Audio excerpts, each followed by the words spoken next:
Good morning. Good morning. Good morning. Mogaetso dumela I am Palesa Mochuminyani ke re roba go ba tlhakula tsa ga mmasedi a mphela tse di reng di a roba di a sele ke kokomane ya ga sebolayi ngingumkhonto duma njengetulu umnyango vala uvala ngamakhanza amadzoza. Welcome to the Pan African Morning Show right here on Galaxy Universal Network. And of course nginesidudla sangempela. Bayibonela nje kugcwele couch. Kugcwele couch. It's a very good morning and a warm welcome to Galaxy Universal Network channel 500 on Staset.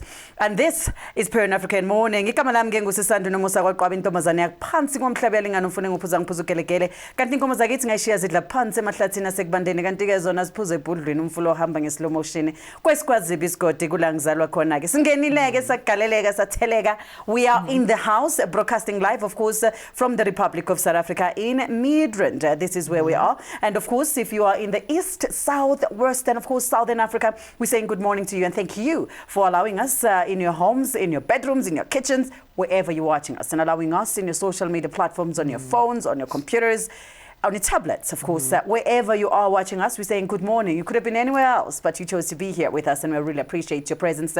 We are going to be with you for the next 3 hours, so it's going to be a very, very informative and beautiful day. Of course, there are lots of events and things that have happened throughout the week. Of course, now we are in the middle of the week, so we have got all action packed for you show this morning, and we must reiterate that we are going to be discussing the role of women as we are celebrating Women's Month this August. We look into, you know, what it means to be an African woman.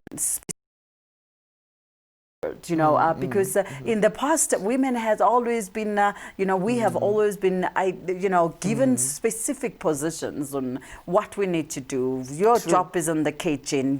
So we are all going to look deeply into this, what it means to be an African woman in this modern world. I mean, look into business, you know, home, relationships as well. Into marriages as well. You know, yeah, so, I'd really like to get more into that. And of course, Sisanda, we're also having Dr. Toni Lakumamati, you know, to come and give us more information and of course more wisdom about being a woman, you know, in this day and age. And yeah, she's very, you know, inspirational as well. She's very experienced as well, especially, you know, things of when it comes to things, you know, that we go through as women. So I think Mama T is actually one of the best women that we will have here on Pan African Morning. No, for sure. Speak to regarding that. You could never get enough of Mama T. She's quite a very informative woman. She has a whole lot packed. So we'll look deeply into that, on what it means to be an African woman in these modern days. And we must mention that Des van Rooyen was on the decks yesterday at a State Capture Commission, at Zondo Commission yesterday. And you know, that guy, we hope that it's not a weekend special as usual. I was about to say that they're gonna the once upon a time, you know, weekend minister, right? Yeah, but otherwise, yeah, we are definitely going to hear. We're looking forward to hear what, you know, he has to say, you know. No, of course, he has implicated a couple of people, and it's quite very interesting. But do stay with us as we are going to be giving you these stories. Now, let's give you the first top stories. 5 suspects have died after crashing into a dead end during a police chase shootout in KwaZulu-Natal. And Des van Rooyen testifies at the Zondo Commission for the first time. And South Africa's envoys are told that Zimbabwe is doing just fine and they don't need our help. And Russia announces a COVID-19 vaccine. And on the green couch, of course, we'll have Dr. Toni Lak and the person known as Mama T to discuss what it means to be an African woman in this modern world. And now let's give you the first top story. 5 alleged hijackers have been killed in a shootout with police in Woodlands Avenue in Mount Vernon in Durban and KwaZulu-Natal. The suspects were trying to overrun police, but they turned into a dead end and crashed. Police are yet to give an official statement on the stories around the shootout in there, on what or where have they hijacked the person that they were running away from the police. And the suspect were traveling in a Toyota vehicle. One body of the suspect was found outside and outside the car, and 4 were also under the wreckage. A very unfortunate incident there in KwaZulu-Natal. But this one, Kama killed them. Yes, because they crashed in, with their car, but they were chased by the police, I think, So that's why at least Yeah. So yeah, they got them I'm right still where they wondering belong. which one is better. Is dying of a bullet or dying of a car crash if you're a criminal? Yeah. I'm still wondering. Which one would you prefer? I don't even want to prefer anything. I always say, with death, I don't think I'll be scared of the way I'll die. I'll just be scared of, the cause of what can kill me. Like, I'm not scared to die at all. That's what I mean. I'm not scared of death, but the way I die is what scares me, because I don't want to die of sickness. I don't want to die of car accident, or bullets or anything like that. Yeah, that worries me. But I know when it comes how to I this would want to die, though.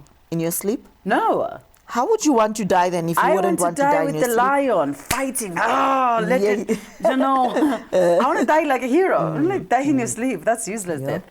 You need to die anyway, seriously. they crashed there after, doing all this No. Also dying on the car. It's just a useless type of death. I need like serious type of death, They say, they would say, yeah, she fought. She fought, Let's take a look at that video, of what happened in KZN. Yeah, for sure.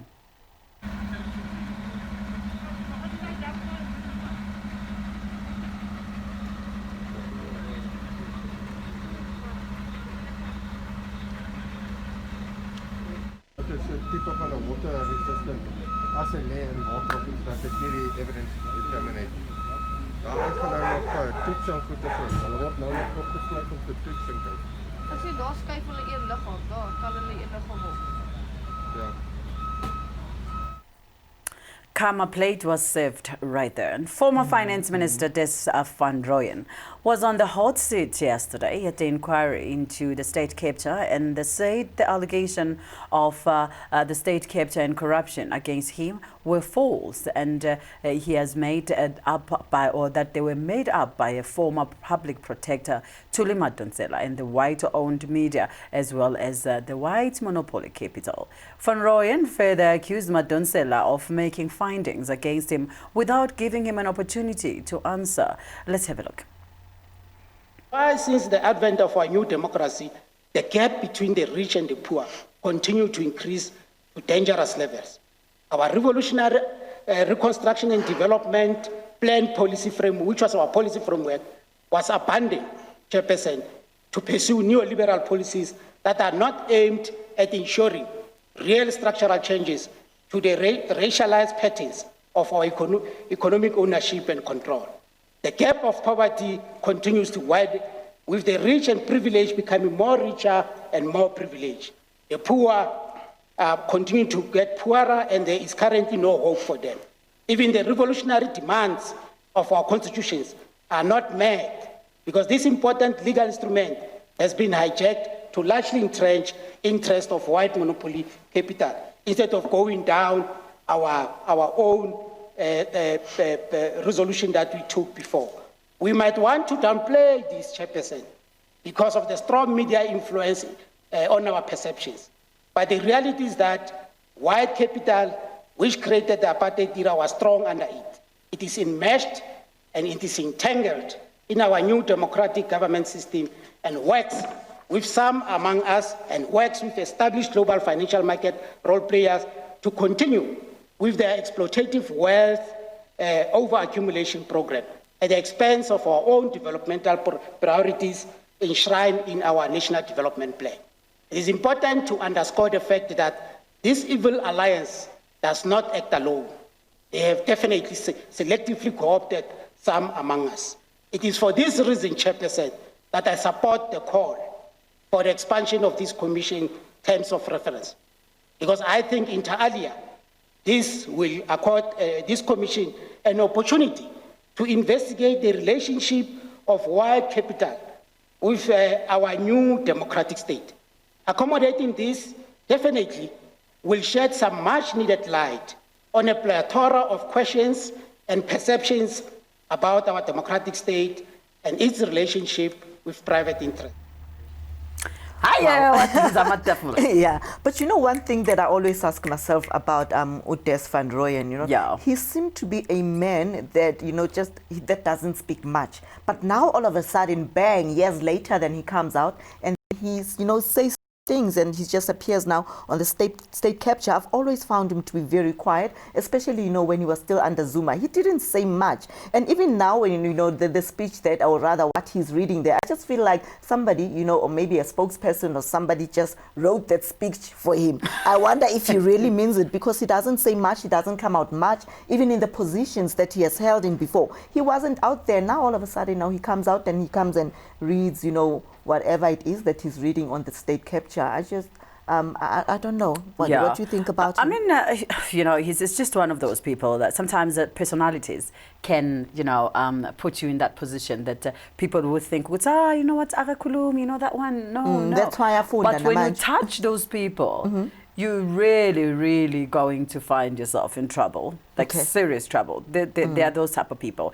But at this stage, of course, he has to write something, because you can't go out there in the State Capture Commission unprepared. So you must write. It's like going to the aisle. You're going to get married. You write a speech, because when you get there blank, and then they will say, oh yeah, everything that you are accused of, it is true. But on the other hand, I think he's quite correct when he says that he was never given an opportunity to respond. He was never, by law, you cannot just, if I cannot accuse you and not bring the allegations before you to say, Palisa, you are accused of A to Z, and these are the allegations that they are leveled against you, and what do you have to say about it? And then you would obviously say, oh, you know what, I don't want to talk, my lawyer will take care of that, or whatsoever the case.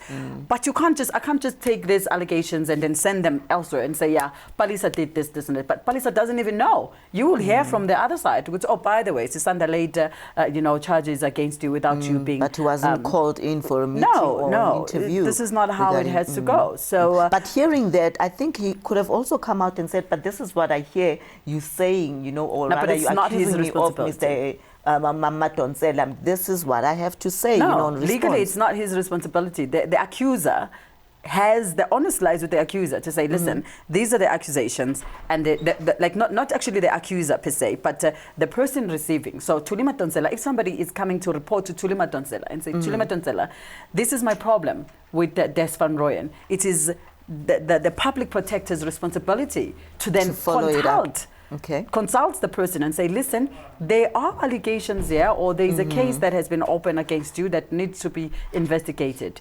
What do you have to say about it? Not even the accuser. The accuser even doesn't even have to tell. I'm not going to say like no. You go open your case, and then they have to, even the police, they cannot just come and start say, oh, now you are guilty and this is what has happened. They first have to come to you, investigate, and if the evidence points out that you need to be arrested, you're taken to jail, and then they to the holding cells, and so on and so on. Processes need to be followed, but they're not following any processes. So I understand where he comes from, and I think some of these loopholes, they're the ones that usually make people that have committed crime to walk free, because of some of these minor loopholes that are not being followed. I wasn't given a chance to come in and explain myself or to respond for myself. I mean, the very same thing that with Zuma as well back in the days, because Zuma also came out to say that Tulima Tonsela did not give him the chance to come and explain what really happened, even though Tuli said, no, but I called you, and but Zuma said, no, but we were not called into formal meeting. Now it goes back to Des van Rooyen as well, who's saying that Tulima Tonsela did not give him a chance to come and explain. Which is unfair. Totally unfair. You must give a person a chance, a right to respond. Now, moving on with our stories, the CEO, Andre de Ruyter, said that Eskom may not be able to recover all the funds in it that it's claiming from former executive and the Gupta family. De Ruyter said that the power utility would continue pursuing former board members to recover about 3.8 billion rands owed to Eskom.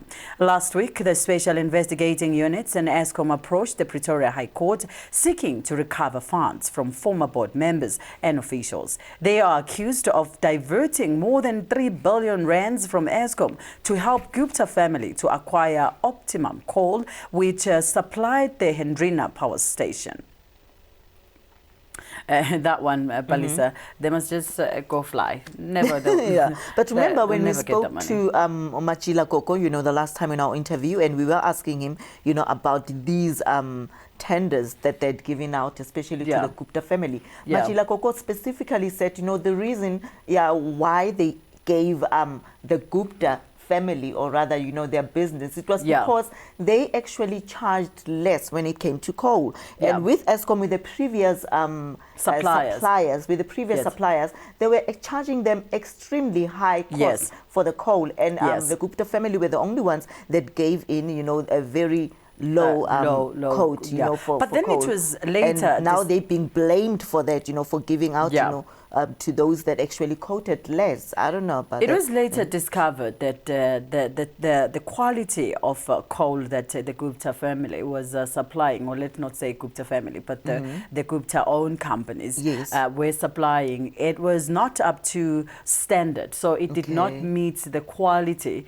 that was required. And maybe probably that's one of the reasons why it was cheaper. Yeah. So they made an example, because I did follow the story quite a bit in the past, that they made an example that let's say you had to use one bag of coal with the normal quality coal, but when it comes to the one that was being supplied by Optimum Coal, you had to use double of that. So the to get the specs same, of the coal did not reach the the quality that was required. So, Yes, I mean, which Gupta still declines and say, no, that's not true. So now none of us have seen the two different types of coal. We really wouldn't know. So it's and the contracts were signed, for years and years. And I also don't think that they're going to be able to get those monies back.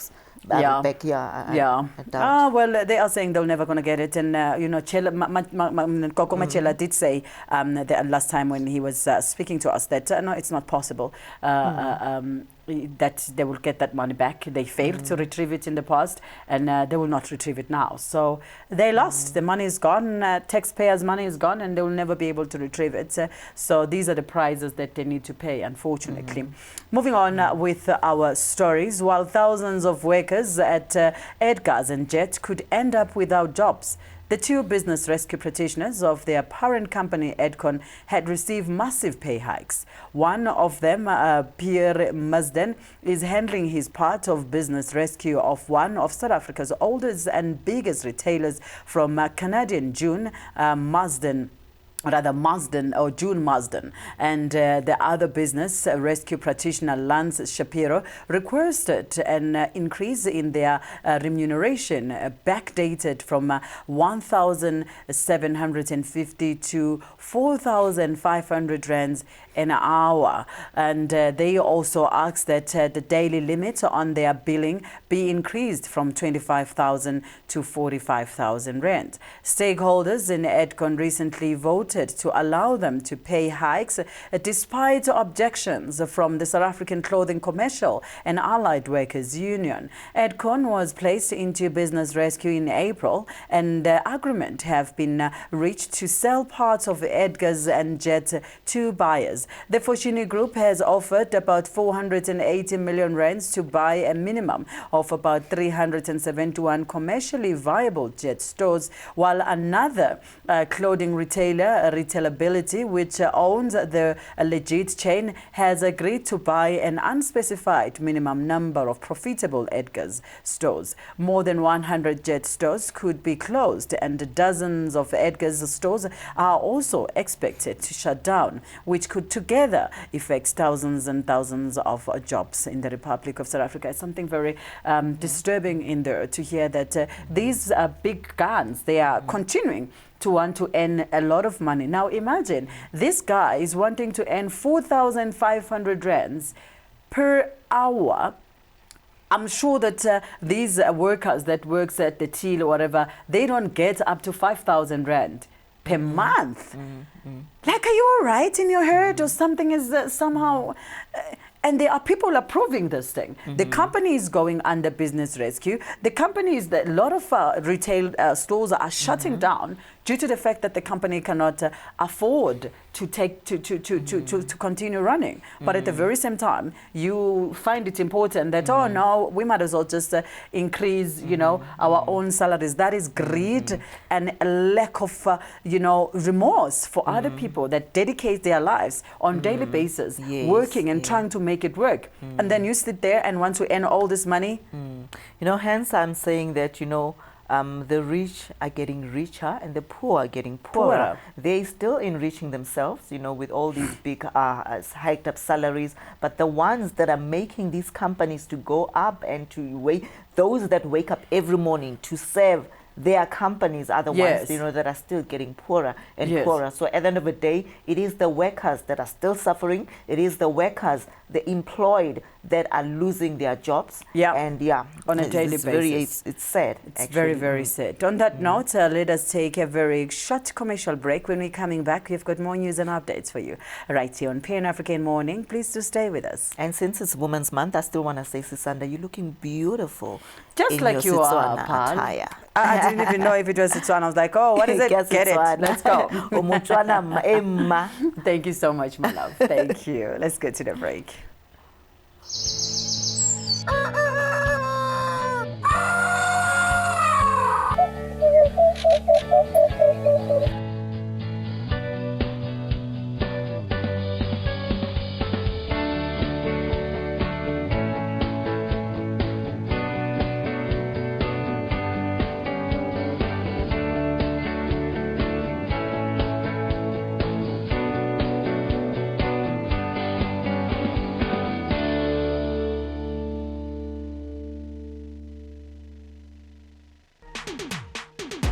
Feel the heat.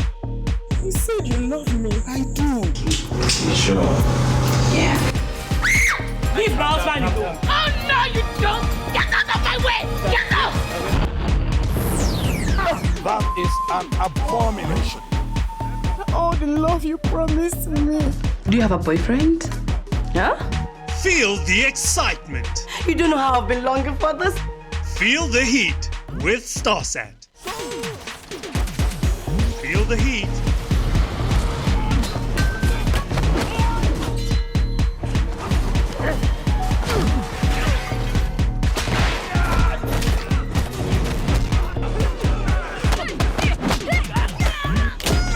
Feel the excitement.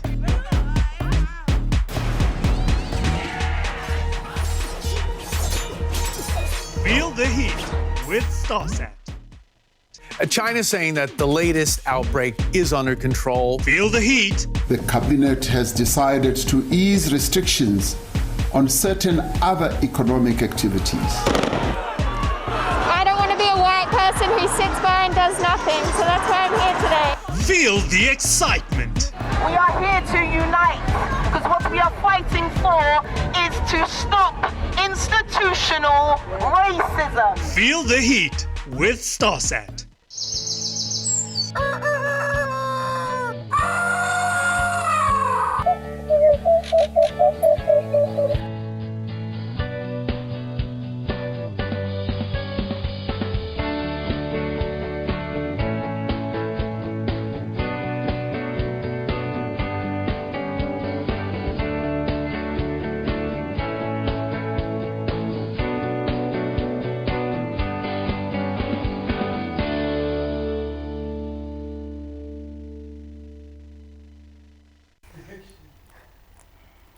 Mogaetsu phela. Welcome. Emma. I was thinking of pulling my Tswana. I'm like, Mogaetsu, welcome back. And I was thinking, I think don't try this at home. Don't try it anywhere else. Yeah, of course. Welcome back again. If you have just joined us, I welcome you. We're still right here on Pan African Morning, broadcasting live in the Republic of South Africa. And thank you for joining us. And thank you for watching us from Australia, from the United Kingdom, and the India. From India. And who's the other one that are watching us? From Morocco. Now, those ones in Africa. Oh, Labo in Africa. Come on, guys. Those are watching us from Africa. And from Palestine, of course. We've got viewers now from Palestine. I noticed on our Twitter page as well. They said they are watching us. So thank you so much for watching us. And those that are watching us from the let me say from the United States of Africa. Thank you so much for being with us. We are with you every day, every time, right here on Pan African Morning. Before we went on to the break, we were discussing a variety of issues, of course, and we looked into the issue of Eskom. That we don't think that they will ever get the money back, for sure. They must just forget. 3.5 billion down the drain. Gone. I also doubt that they'll get their monies back. You know, those contracts were signed a while back, and even the ones that they're accusing are not even in the country. You know, they've actually exited South Africa. They don't even know where to find them. You know, even if they trace their private jets, they are nowhere to be found, not even in their own country in India. Know that money is gone, pelile, too. You know, moving forward, manje, pambili. Yeah.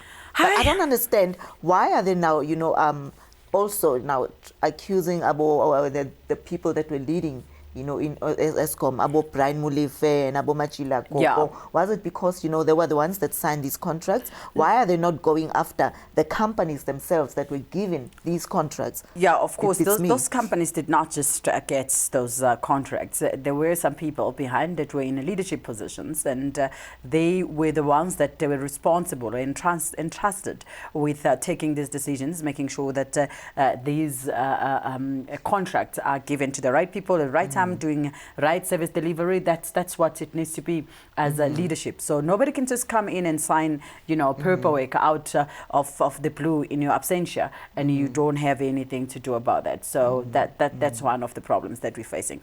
Anyway, it is reported that the ANC in Free State, in Mangaung municipality, has instructed its members to reinstate its mayor, Oli Mlaleli.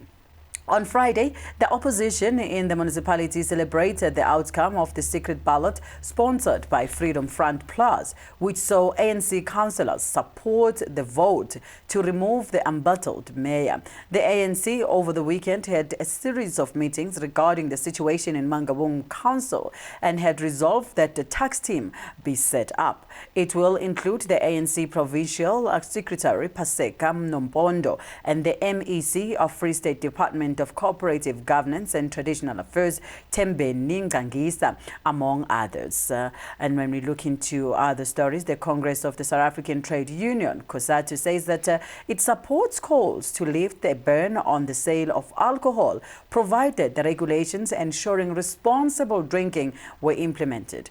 The Union Federation says that it had met with liquor producers and asked them to come up with a plan that addressed the concerns of health authorities and workers.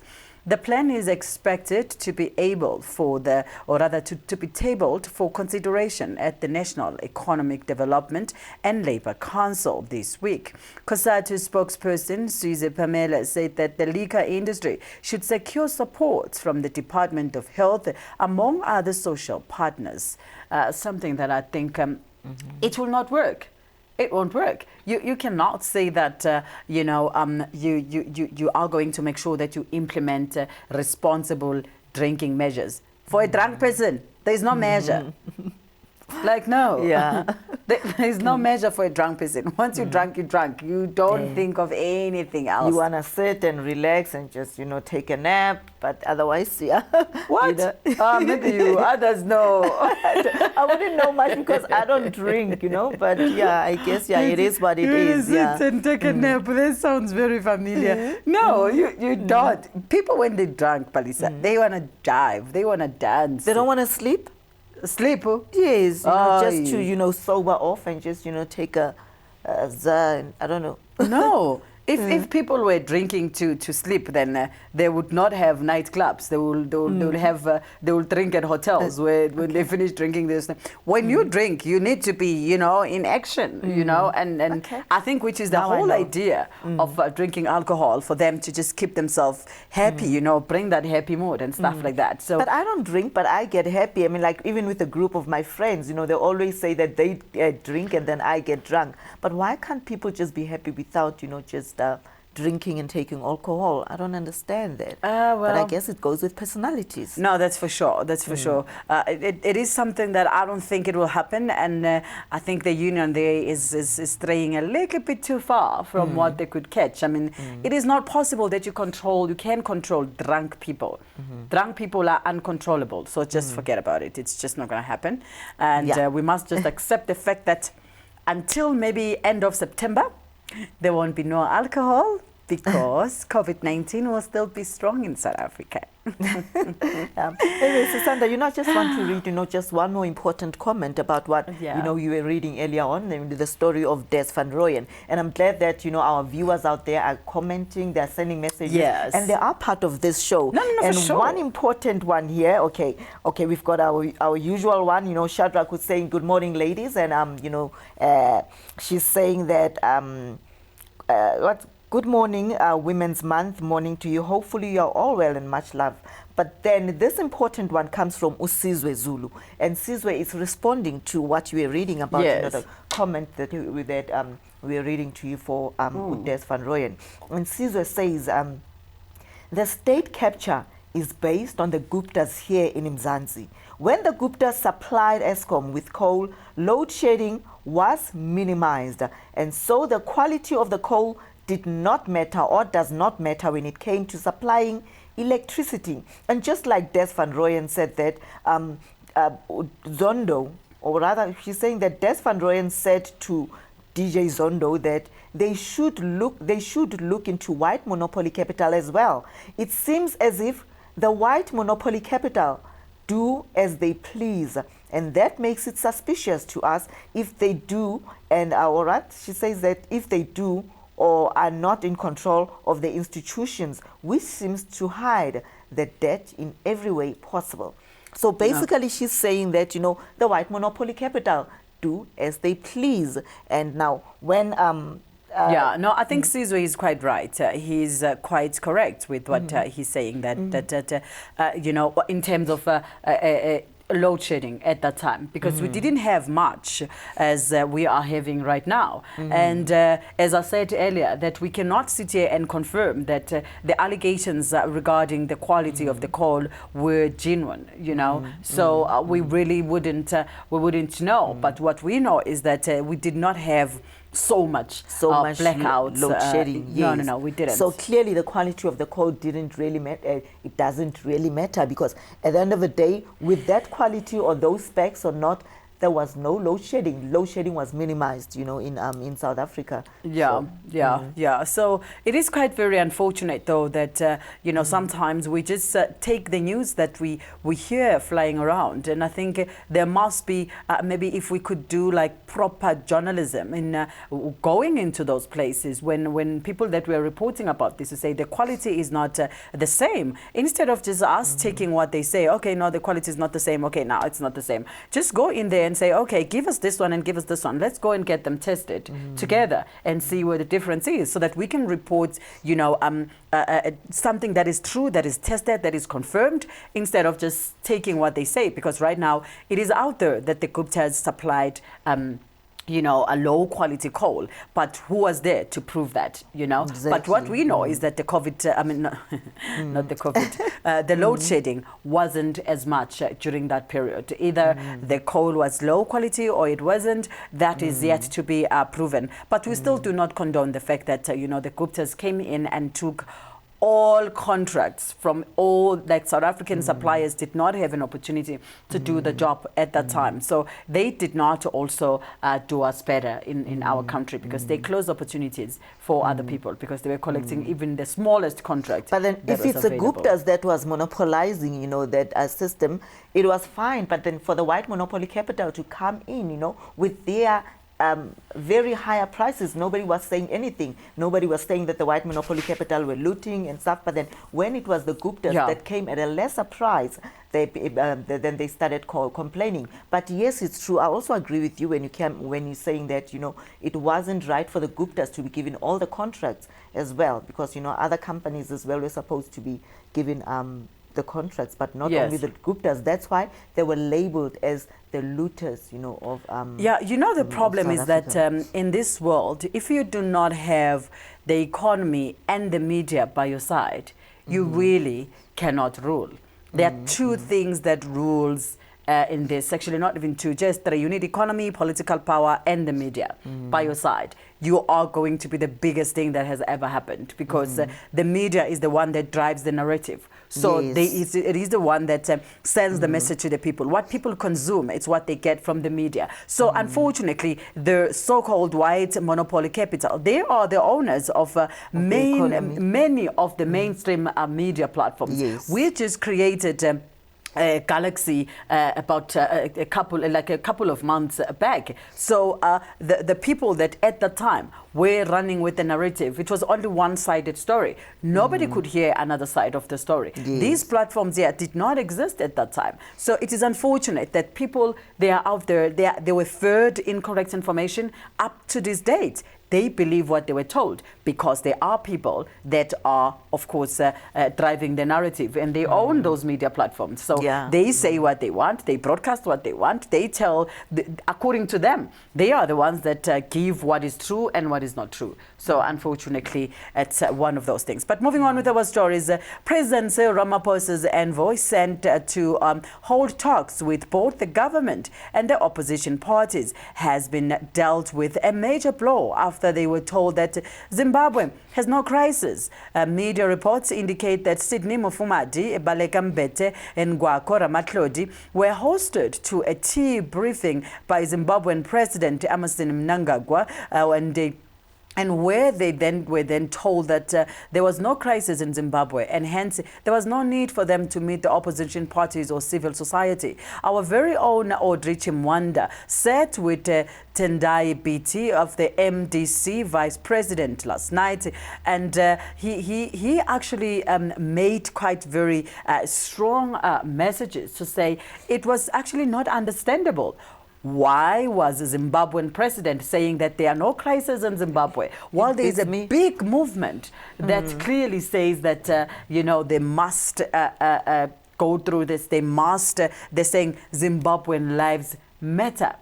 Not only that, Sisanda, all the visuals, you know, that people are posting on social media and all. I mean, I saw a video right now of, you know, the journalist who is arrested, Uchinono, as well. Chinono was coming out from jail, you know, to, I think, to the cells and all. But then, are these, I mean, that's what we see. Are they saying that we don't see it, or people are maybe foolish, or maybe they were hoping that people cannot post such videos so that we see what's happening in Zimbabwe? They are exposing such things. Women and children being beaten in the market in Zimbabwe, and the president of Zimbabwe comes and says, no, we don't need all this intervention, there's no crisis in Zimbabwe. What are they saying, that people are actually foolish, or they're stupid?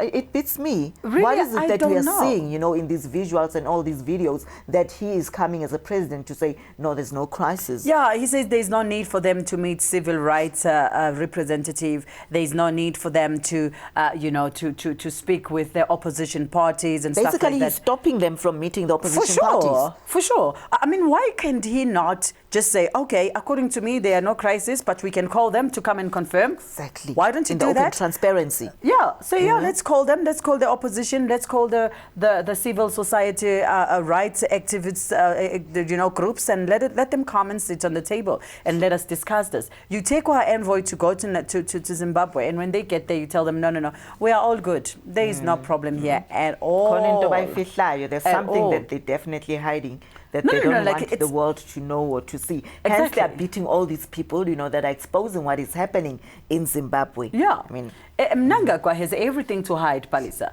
Mnangagwa has everything to hide because he took over from the late Zimbabwean former president, the late Robert Mugabe, and of course in a coup, and said that it's time for the change. You need to bring about the change. You need to do this, and things are getting worse than they were before. So obviously, and Zimbabwean police are brutalizing the Zimbabwean citizens. We have seen visuals of people being beaten up, people being dragged with cars.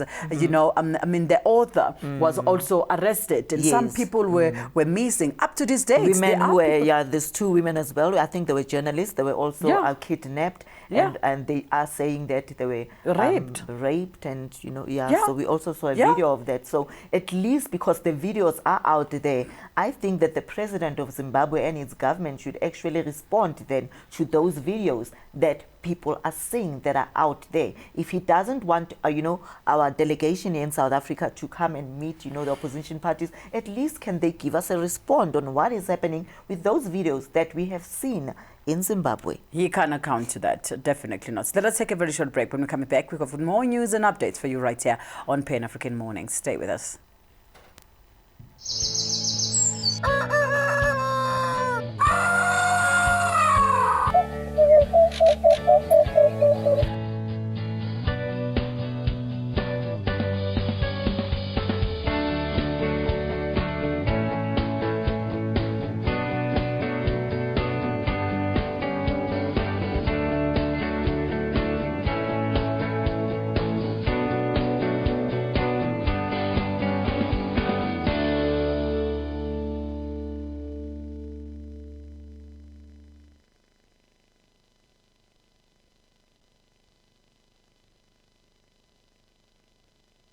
Outbreak. Experience the extraordinary.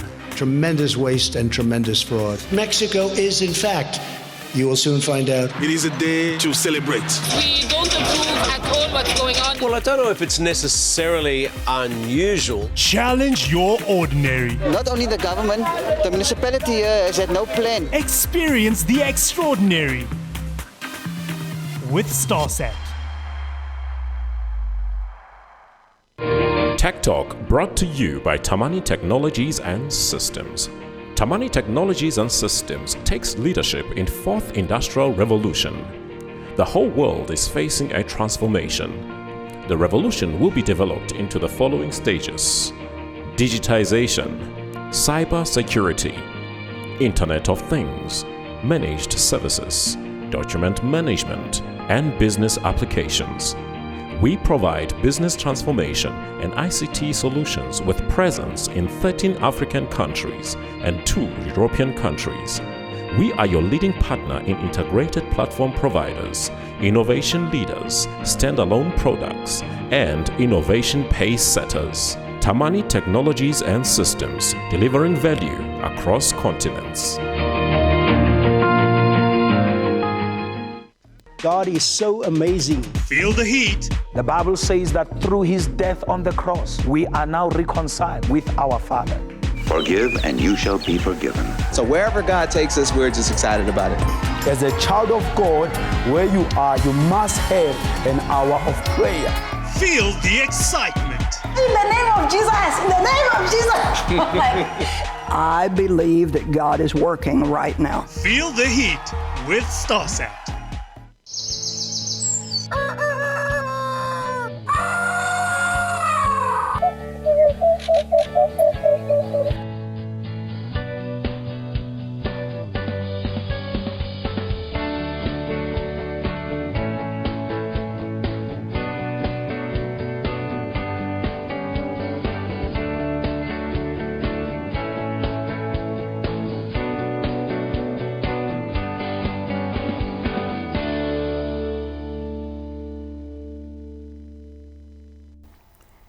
Mukhai, welcome back. If you've just joined us, you are still watching us all the way from South Africa in Johannesburg, and this is the Pan-African Morning News right here on Galaxy Universal Network. We are fearless, zero favor, and of course, zero fiction. Right here on Pan African Morning. Good morning and thank you for joining us. If you have just joined us, we are running now in the first hour of our production show that started at 6 o'clock. So you haven't missed much, but we are still right here. We are still going to be with you for the next 2 hours. So please do continue to enjoy your program with us right here on Pan African Morning. Before we went on break, we're discussing the story of Zimbabwe, that Emmerson Mnangagwa says that South Africa must just chill and mind their own business. So there is nothing wrong in Zimbabwe. Everything is good. Everything is hunky-dory. They don't have to be in Zimbabwe because he's got everything under control, which is total nonsense, by the way.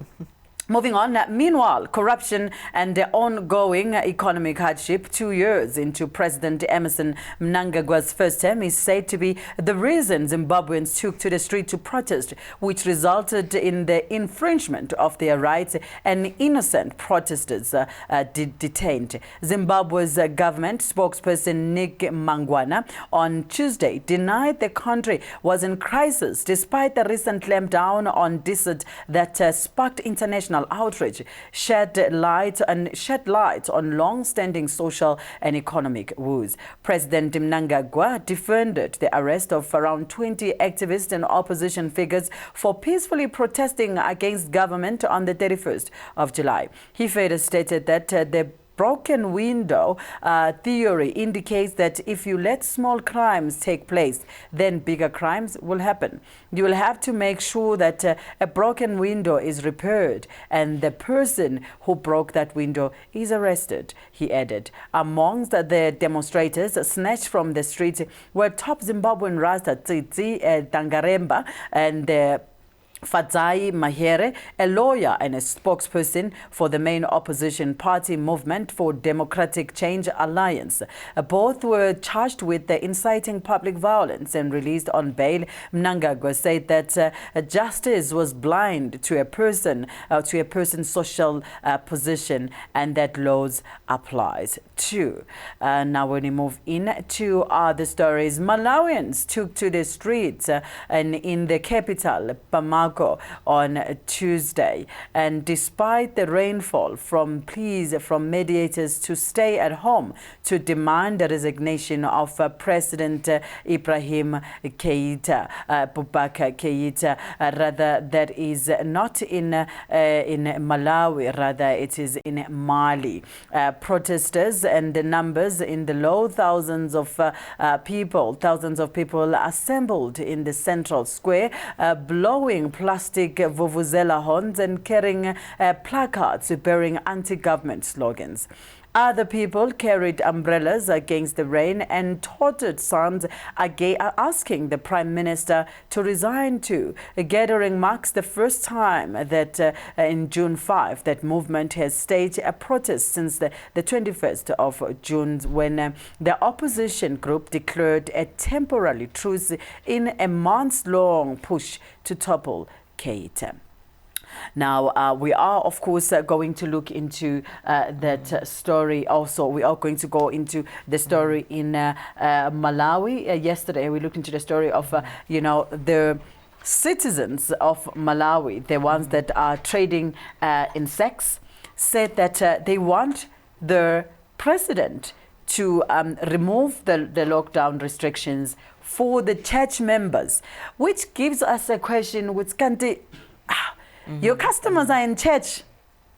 Hey, man, the Bible says, come all ye who labor, I will give you rest. So the Bible doesn't choose which one and which one must not come to church. All of them must come to church so that they can be healed. So you can't actually say, okay, when are you a criminal, when are you a sex worker, or when are you a professional, or when are you a good girl? We'll get into that just after this.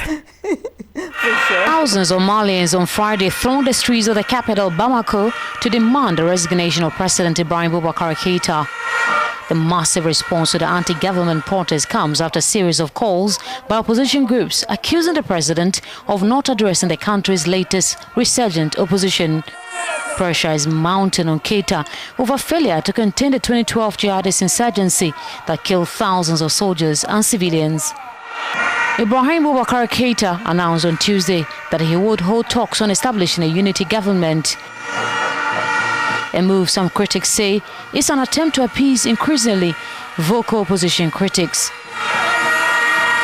However, it did little to hold back the protesters.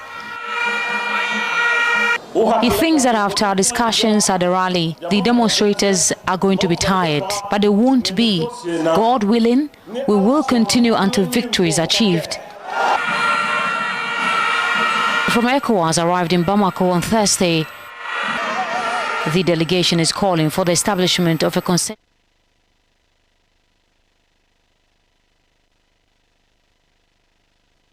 Well, that was in Mali. Now, looking at the large crowds gathering in the during this time of COVID-19, it is very disturbing, you know, because this might turn in tears. It might go wrong.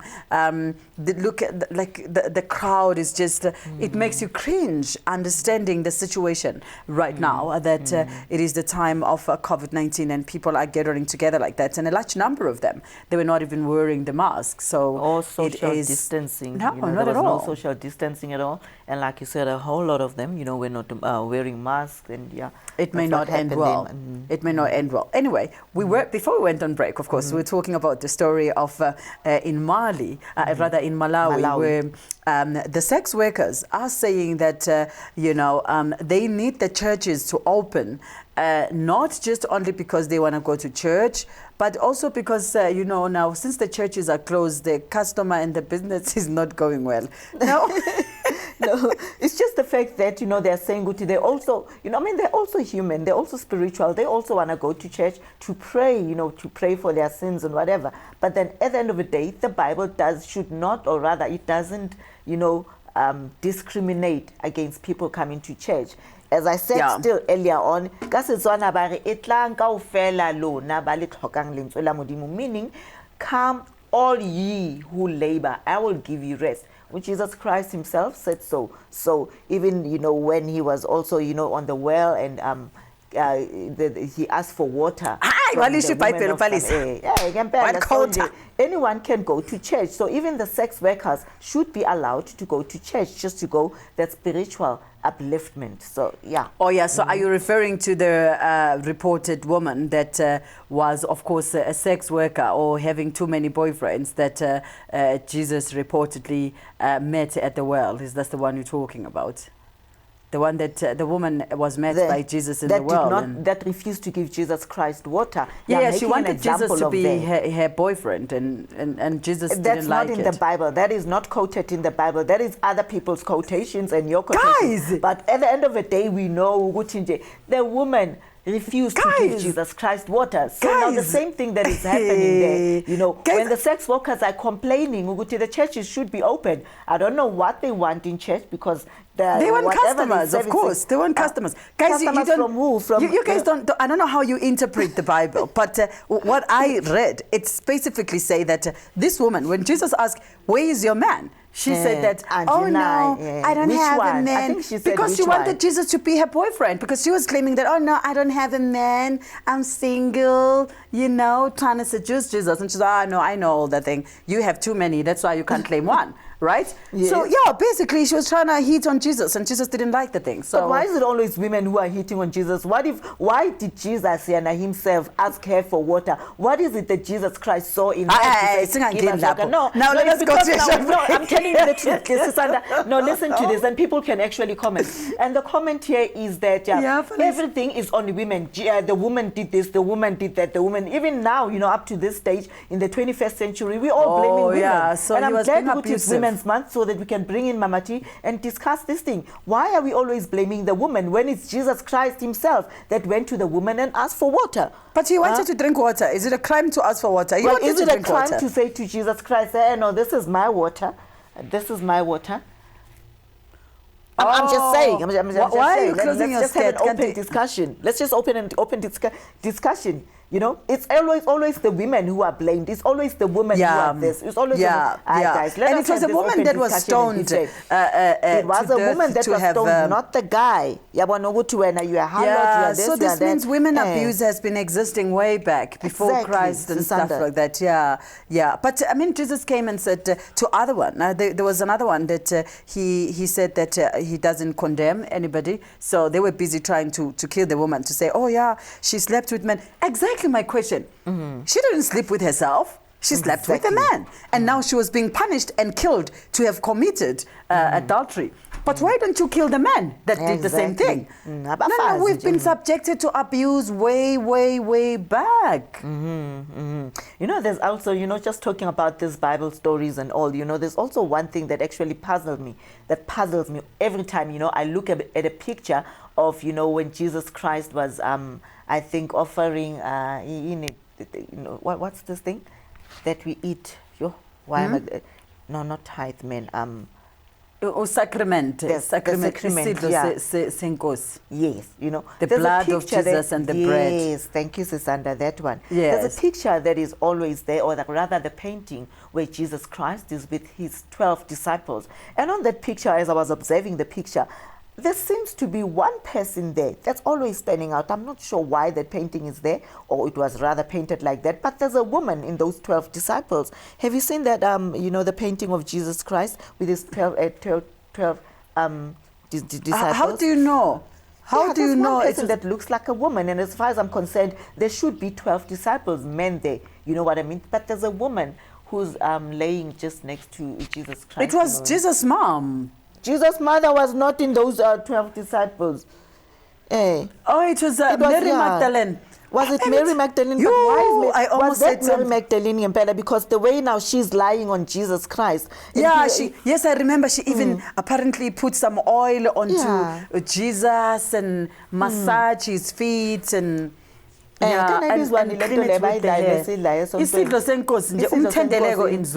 English, what is it called? It's sacrament. Okay, I don't know. No, in Hebrew, it's called sacrament, you know, but it's the Last Supper usually. The Last Supper. Oh, Susanda.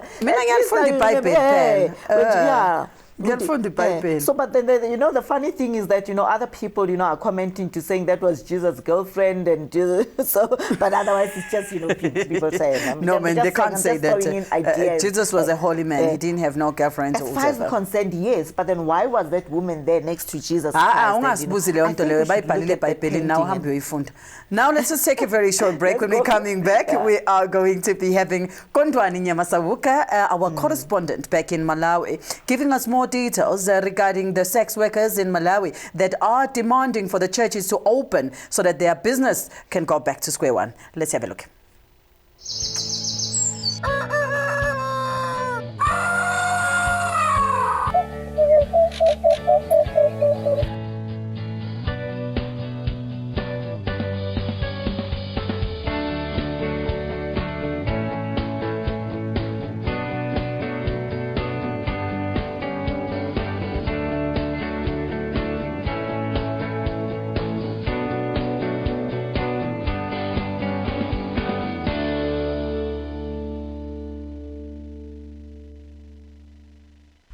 Walila umntwana alilela umamake wamthatha wambeka esifubeni sakhe wathi thula sana lwam wathi thula sana lwam. Hello, Dumilang, Sanbonani, Absheng. My name is Mariki Bothma, Ntomza Mazulu, Zindli Ntomza se KZN, all the way from KZN, but currently here in Midrand, Joburg, at Galaxy Universal Network, Starset Channel 500, and on our Facebook page, Galaxy Universal Network. Welcome to a brand new show called Scars. We all have a history. You may be the victim, yet you are alive. You are the survivor. You are the overcomer. You are the conqueror of your past and of your pains. The show is all about you sharing your stories, you sharing your life experiences. We're going to show people out there whether you've been abused mentally, physically, emotionally. We have all been affected by abuse. The show will consist of from bullet survivors to cancer survivors to people living with disabilities to ex-convicts. No story will be too big or too small to be shared on this platform. Do join us every Saturday 11 to 12 right here on Galaxy Universal Network. But we also do have a few surprises for you in store. Every Saturday 11 to 12 Galaxy Universal Network. Walala wasala. See you there.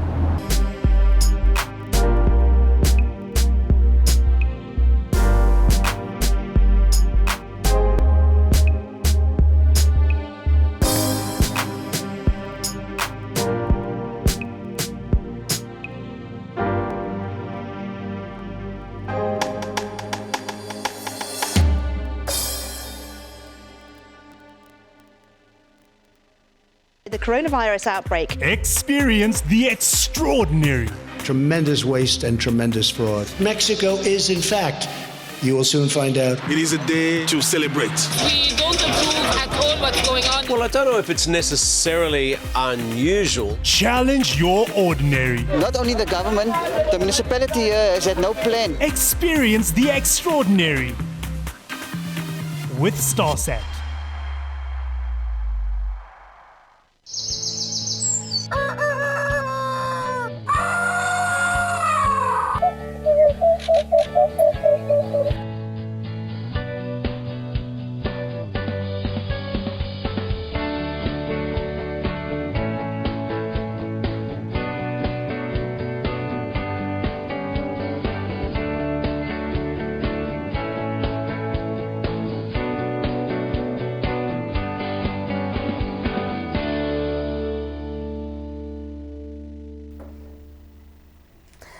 So welcome back. This is still Pan-African Morning News right here on Galaxy Universal Network. And of course, we are fearless, zero favor and zero fiction. Now, on our line, or you're on Skype, right? Yes. We do have our correspondent, Kondwani Nyamasauka, all the way from Malawi, who will be giving us updates on what is happening right there in Malawi. Kondwani, a very good morning to you.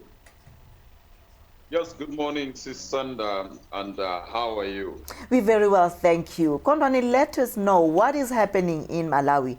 Give us the update of what's happening down there, please. Yeah, maybe to be specific, Kondwani, we want to know specifically with the story of the sex workers in Malawi. How are they interlinked with their requirement and their demand that the churches must open? What do they want to do in church?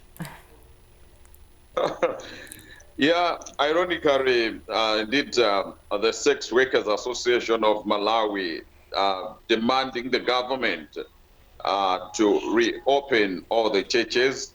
I understand that many clients, according to me, many clients of these sex workers are hiding in churches. And maybe they feel like if the churches are closed, maybe their business will be affected. Will not go as it is. Yes. Yeah. So they're demanding the government to reopen all the churches right now. Okay. Kondwani, I want to understand. You mentioned that there are the Sex Workers Association in Malawi. So I want to understand. So sex workers are legal in Malawi, and is the government acknowledging that association and what they do? Indeed, sex workers have their own association, or in other ways, the organization that is known by the government. They are paying tax to the government, and when their rights is not respected, they also appeal to the government for their rights to be respected. Actually, it's the organization is known, I should say, to the government. So, yeah. Is sex trade in Malawi legal? Right now, is I should not say sex is legal, but it's not appearing in the constitution of Malawi. It's not appearing whether the government is legalizing it or not. But you can find that sex workers are everywhere, and even the government knows. Even the government seniors are also their clients. So I should say, ironically, sex is very interesting. Legal. Ironically, sex is legal in Malawi, but it's not appearing in the constitution. Oh, so you just actually confirmed that the clients of the sex workers are some of the government officials. So this is why they probably just letting it go, even if maybe it's not in the book that it is legal to trade with sex in Malawi. Is that the case? Yeah. That's true. I should take you back to your first question, and the question of these sex workers who are demanding the government to reopen all the churches. Yes. You know that they have power these people have got power in their hands. When they say government, you should reopen all the churches, failing which we are going to review our clients from the government. And you find that within 24 hours, the government can reopen all the churches. If they can say, we are going to review our clients inside the government, then within 48 hours or 24 hours, then the government can bow down to their demands. No, they are I understand this. So they're basically, saying we will expose you. If you don't open up our trade, we will expose you, and we know you one by one. So the government themselves, they know, now this is time. We better, let the sex workers, do their job, or else we will be exposed. That's what you're saying. Yes, definitely. Because during the previous government, they actually came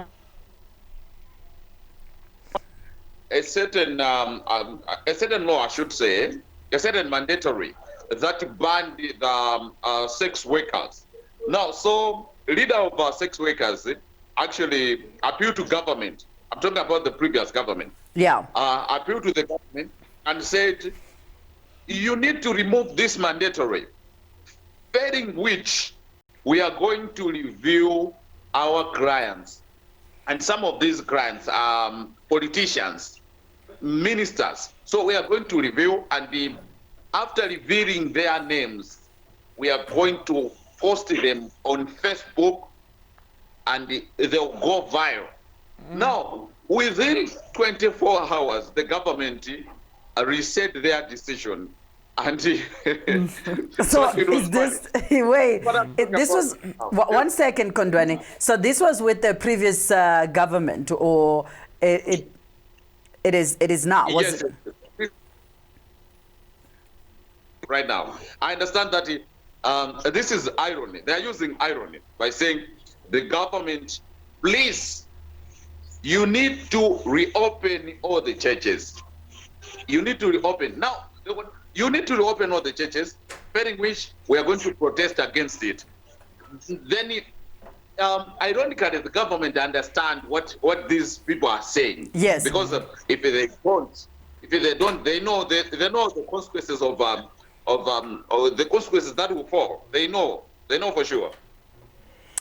Okay, now when we move into the stories of COVID-19 in Malawi, of course, it seemed to be, people are continuing to die. Malawi has registered its first death in the prisons, and it looks like there's a large number of other prisoners that have tested positive for COVID-19. What are the measures that the government is taking? We understand that previously some, rights activist groups, they were saying that, some people with minor crimes, they demanded that prisons be decongested. And now, did the government answer to that call? Right now, the government hasn't taken any measure, because these civil society organizations appeal to the president that the president, because the president have got the power to decongest or to pardon people, prisoners. So they said, right now the president hasn't said anything, and the prisons are still congesting, and you can see the number right now. The numbers are rising. So the president is not saying anything. The president hasn't said anything. Whether it's going to decongest or not. So the prisoner that has passed away of COVID-19, we understand that, of course, he was in contact with the rest of other prisoners. We have seen the congestion in Malawi prisons. Are we likely to expect more deaths from the prison? Definitely. We are expecting more deaths in our prison. Because of the problem with our prison, I don't know in South Africa, but the problem with our prison, I sent a picture. You can see how those prisoners are actually how they are keeping them in the cells. They are so congesting. Now, so, and even if you talk of kind of food they actually depend on, it's not much that they can give people the right immune. Now, so it's just a matter of, and you can see the numbers, how the numbers have jumped from 60 to 116. So more deaths and the more positive patients. What is the Malawian government doing at the moment with regards to curbing the COVID-19, except, of course, putting these mandatory mask wearing to the public? What else is the government doing to try and curb this COVID-19? Right now, the government has banned weddings, and they put restrictions on weddings, engagements, funerals, and churches. On churches, they said you can have the members not more than 10. Weddings, you can have the members not more than 10, and engagements as well. But for the funeral, they said only 50 participants are allowed. Pairing which, if you find that you have organized a wedding of 100 people, then you are required to pay 100,000 Malawi kwacha, and engagements as well. Now, so these are some of issues. And at the same time, the government is also distributing the face masks to the people who cannot afford to buy. Oh, that's good. Of course, the government just say that. It hasn't started distributing them, but only to 5 million people. The country over 18 million, but they are just distributing to 5 million people only. Oh yeah. Well, so yes, you can go ahead. No, I was just saying, Kondwani, you know, not so long ago, I think you reported to us about the equipments that were supposed to be delivered from China for COVID-19. I just want to know, did the equipments arrive? And if they did arrive, what is the follow-up on that? Are they helping, you know, the Malawians with the equipment that the government of Malawi had ordered from China? Yeah. Yeah, the equipments arrived some 2 weeks ago on a Friday, and right now, but they're not enough, because I said before that even though we are expecting these equipments from China, but these equipments will not be enough. Indeed, those equipments are not enough. And we are also lacking medical expertise for these equipments, how they can use them. Now, that's also the problem. We can have enough equipments, but the problem is how they can use them. Oh, that's another biggest problem. If they have equipment that they cannot even operate, it's also another waste, and people will continue to die. Currently, what is the the statistics of current COVID-19? Of course, if you can take us through the deaths and the recoveries, as well as the total number nationally in Malawi.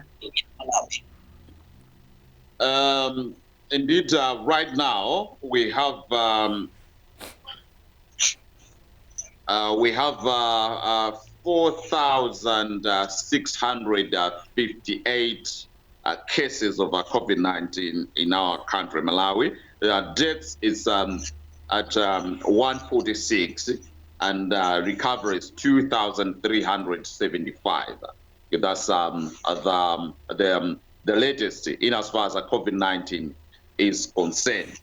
Okay. Now, thank you so much, Kondwani. We are going to catch up with you, of course, later on, and also tomorrow. Just please do keep us updated day in Malawi to let us know what is happening. Thank you for joining us this morning. Thank you very much, Sisanda and Padesa right there. Thank you. That was Kondwani Nyamasabuka reporting live in Malawi, giving us the updates on what is happening in there. We are going to now move straight, of course, to our continued with our news bulletin. It's quite very interesting, though, to hear what Kondwani is talking about. I mean, the fact that, people in Malawi, or the sex workers are saying, if you don't open, we are going to reveal our customer list in the government sphere. And it starts with you, government. It's very, very interesting. They're like, no.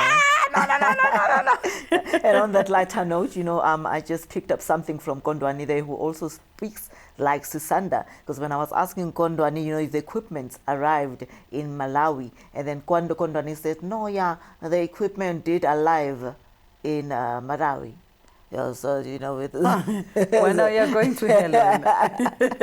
Okay, so let's continue with our stories this morning. Now, on our international stories, Russian President Vladimir Putin announced that Russia has developed the first vaccine offering sustainable immunity against the coronavirus. Yes. Now, Russia has been pushing hard to quickly develop a coronavirus vaccine, and said earlier this month it hoped to launch mass production within weeks and turn out several million doses per month by next year.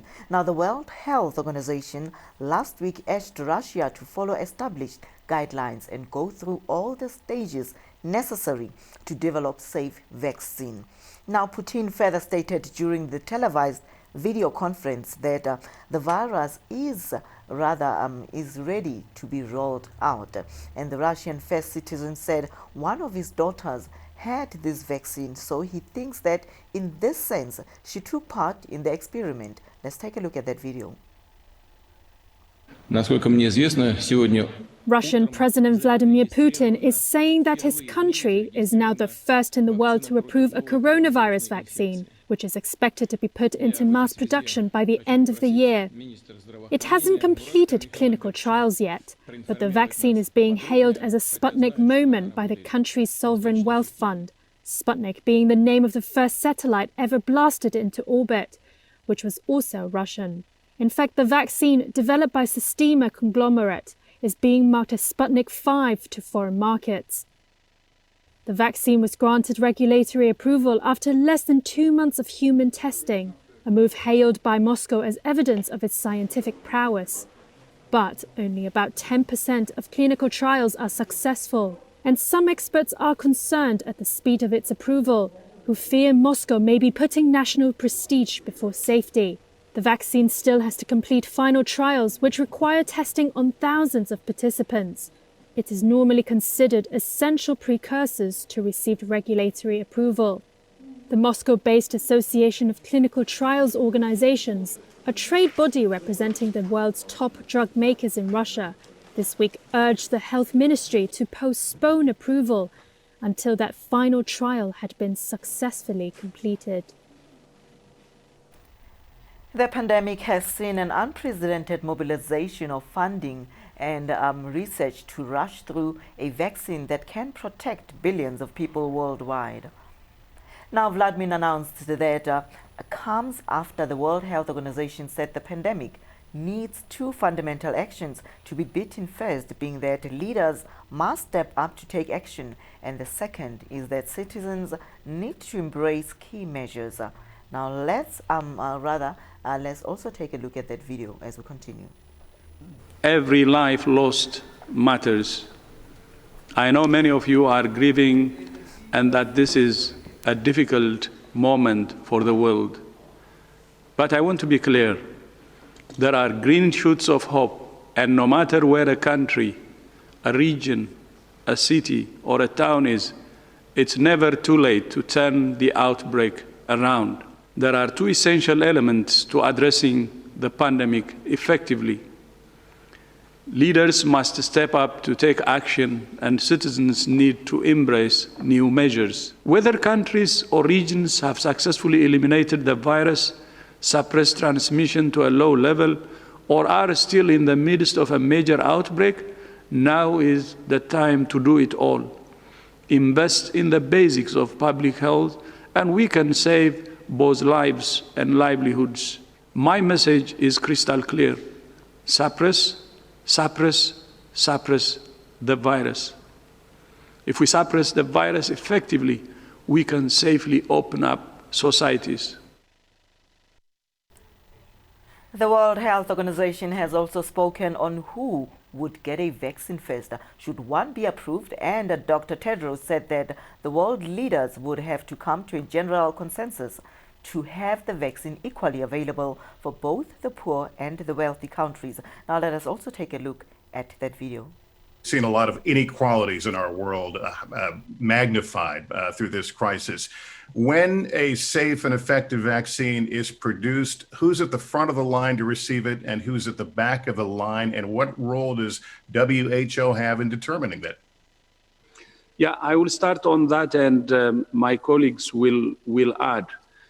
As you know, we launched the ACT Accelerator initiative end of April, WHO and partners. And we had two objectives. One, to speed up development of a vaccine. Second, to ensure fair distribution so that people who may not have access can have access. Because of financial problems, they may not have access. These two objectives are very, very important. But to make it happen, especially the fair distribution, there should be a global consensus to make a vaccine, any product, a global public product. And this is a political choice, a political commitment. And we want political leaders to decide on this. Vaccine nationalism is not good. It will not help us. When we say it should be a global public good, it's not sharing for the sake of sharing. It's only because it has advantages. For the world to recover faster, it has to recover. And Sean Davison, euthanasia advocate who is serving 3 years of house arrest for murder, has been struck off a register of the medical professionals in New Zealand. Now this after a hearing with the New Zealand Health Practitioners Disciplinary Tribunal via video link this week. Davison had been provisionally registered with the country's Medical Sciences Council as a medical laboratory scientist.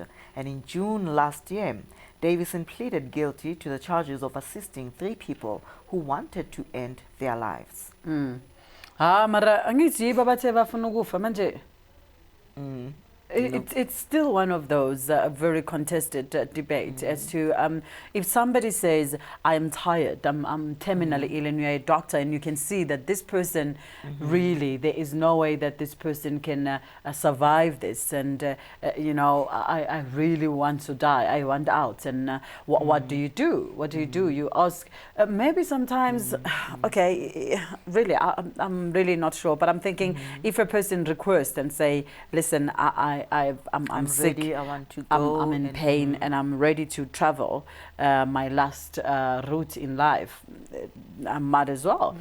So I don't know why the doctor now is being held liable and being charged of murder, because that's not murder. It's you know, a person requested and say, I want to die, and of course they're terminally ill that they cannot you know, commit suicide. They cannot do anything. It's quite unfortunate. But another story that we just read, Palisa, Vladimir Putin has the vaccine, and he has tested it onto his daughter. And of course, we have always thought that Russia could be the first that can come up with a vaccine. They were also accused in the past of, you know, cloning into, hacking into the American labs, trying to figure out what are they trying to use to fix for the vaccine. So now they've come up with it, and they claim that it's good, but the World Health Organization is saying that no.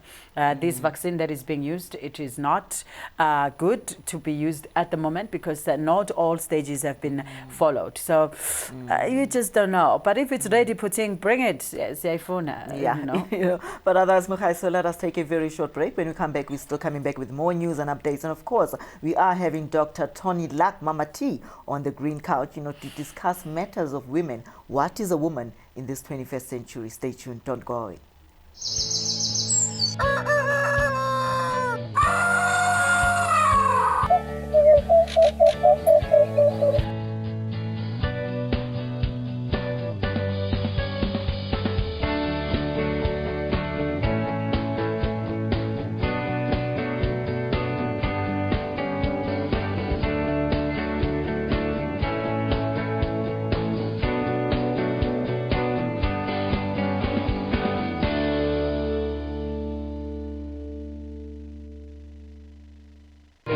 Tech Talk brought to you by Tamani Technologies and Systems. Tamani Technologies and Systems takes leadership in fourth industrial revolution. The whole world is facing a transformation. The revolution will be developed into the following stages: digitization, cyber security, Internet of Things, managed services, document management, and business applications. We provide business transformation and ICT solutions with presence in 13 African countries and 2 European countries. We are your leading partner in integrated platform providers, innovation leaders, standalone products, and innovation pace setters. Tamani Technologies and Systems, delivering value across continents.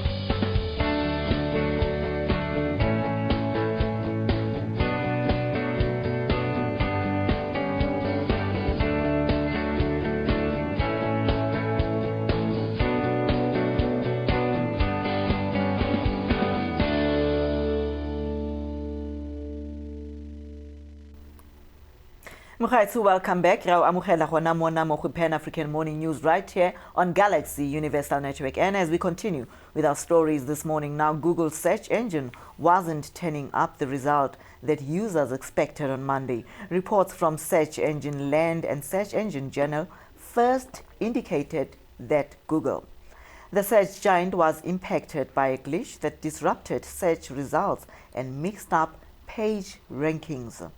The glitch appeared to cause poor search results.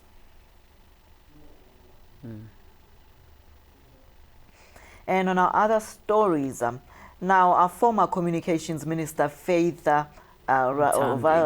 Tambo, kneeling before her during a handover for a house to receive cash, did so because he is younger than her, and that's how gratitude is shown as per culture. Now, Mutambi and the man known as the Colbert Chifango both belong to the Venda culture, and they shared a beautiful moment when Mutambi, who is now the chairperson of the Portfolio Committee on Cooperative Governance and Traditional Affairs, washing over the money to him, or rather was handing over the money to him. And yeah, that's what happened, because I think I saw that video there. But then that's that's a way of culture, that's a way of respect. When we give you something, especially in our culture, we always kneel down and hand over the cash. So that's what the story is all about. Especially the vendors are quite very rich in culture. You would see the women literally just laying down to show respect. To show respect, even the Zulus, we're quite big in that as well. I don't know, but so it's not a matter of bowing down or worshipping. No, it's just a matter of respect. And, it is a matter of respect. It's culture. It also caused a lot of stir last time when President Ramaphosa was kneeling before the king of the Zulus, the Ingonyama, or King Godwill Zelitini, and the people were saying, no, why you kneel? That's the king. You've got to kneel. It doesn't matter who you are. It is before the king, and not just any king. It's the Zulu king. You must. You can't do it. There is nothing. Even some people just don't understand the importance of our traditional leaders. People just take it for granted, but it's quite very important. And the fact that you are a politician or whatever, it doesn't take away the fact that when you get there, you must respect the rules of the house. And if you feel you are bigger than the rules of the house, you might as well just vamos. It's recognizing protocol, and also recognizing the kingdomship. We have a comment here from Sizwe Zulu. This is, of course, with regards to the issue of the vaccine back in Russia. Sizwe says that nothing can heal the body much more than nature. These drugs that are developing will have side effects. They crush our indigenous medication and say that there are no scientific trials run on them, yet these cures have been in use over for 100 of years, which is quite very true there, Zulu, that you know, our indigenous medicine, we've been using it before these so-called scientists were around. So why were we not dead at that time? Because we didn't have this. And the life expectancy during those days was even bigger. I mean, it was still like news when a 70-year-old or 80-year-old dies. Like, oh, so young to die. People used to live over hundreds years of age. And nowadays, no, that doesn't happen. I mean, our life expectancy in South Africa is below 65. That's really, you know, young. People die quite very young. And these are the medicines that, you know, we claim that, you know, they were not they are not tested or whatever drama we're coming up with, which is utter nonsense. We need to, you know, focus on our traditional medicines and just get it done. And I can attest to that, Sisanda, you know, because not so long ago, I think, you know, I bought, you know, our mhlonyani, ilingana, yeah. And of course, yes, we are told, you know, by, you know, on the radio and TV that there's a way, you know, there's ways that you drink it. You don't just, you know, take a whole lot of it. But then I can attest that, you know, a few weeks ago, I was coming up with flu and I started boiling, you know, my herbs and then just, you know, had a drink. And the following day, I woke up, you know, fine and healthy and ready to go. And the flu symptoms I was were thinking gone, you are going to say a few weeks ago I was coming up with COVID and then I drank thank God I'm still safe, you know, on that. No, for sure. We actually very safe, eh? Yeah, I know. Yeah, you know, it's been amazing. Yeah, we must say. But otherwise, Mukhaisi, let us continue with our stories now this morning and on our sports news. Now, Orlando Pirates, Amapagapaga, have removed Uthembinkosi Loch and Justin Chonga from the match day squad that is to face the Mamelodi Sundowns in a league game in Dobsonville Stadium right there in Soweto on Tuesday evening after the two players breached the team's protocols.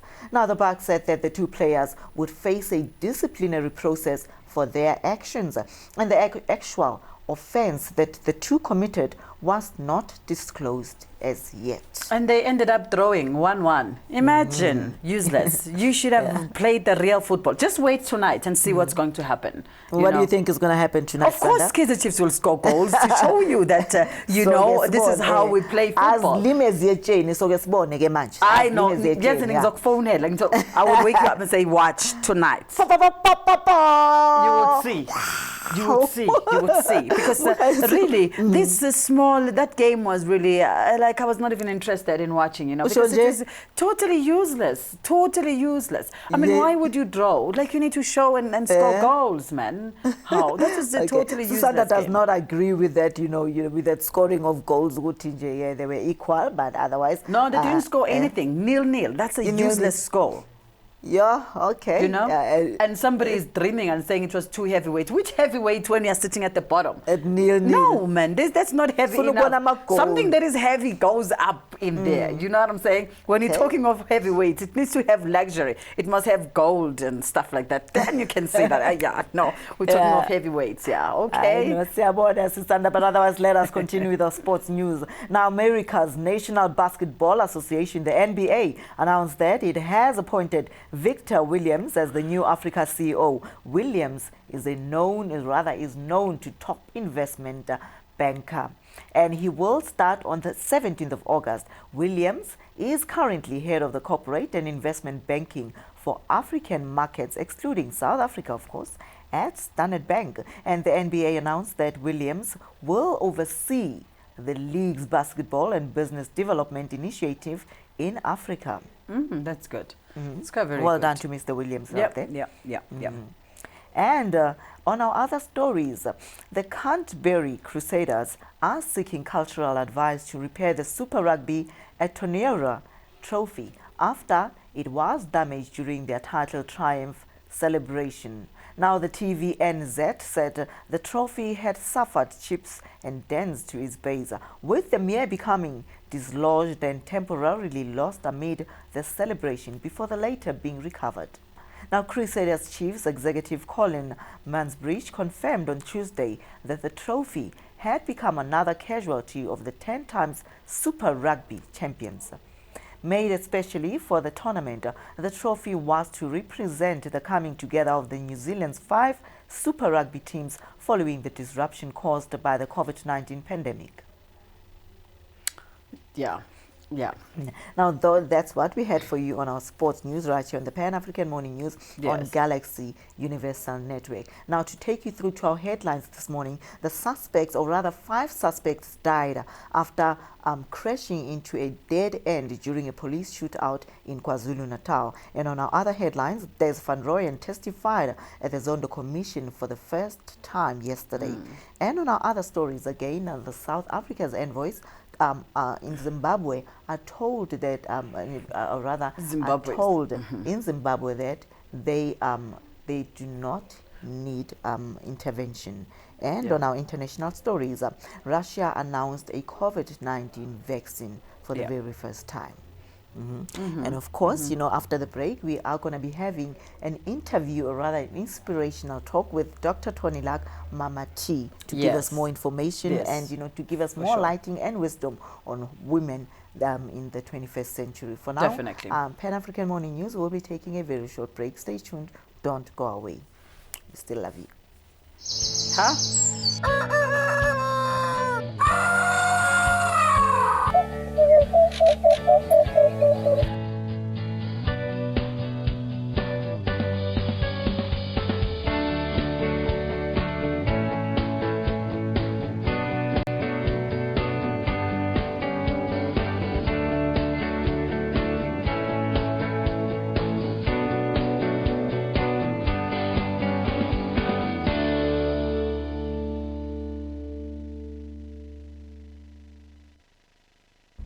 Hello. Being a legal practitioner in South Africa in these challenging times demands lawyers that will help clients beyond legal issues. The ever-changing demands in commerce and tourism require lawyers who have sound and clear business and commercial knowledge, and that's where MB Chabangu Incorporated comes in. Our business, mining, tourism, health, labor, and economic knowledge encapsulated with law and litigation experience gives us an advantage in the legal sphere. Our experience in assisting businesses, government, and various industries with their needs puts us amongst the many progressive and striving law firms in South Africa. Now, to contact our attorneys for assistance with any of the mentioned fields and others, please call us on 012-341-4187 or send us an email on admin@chabangu.co.za. MB Chabangu Incorporated, where problems meet solutions.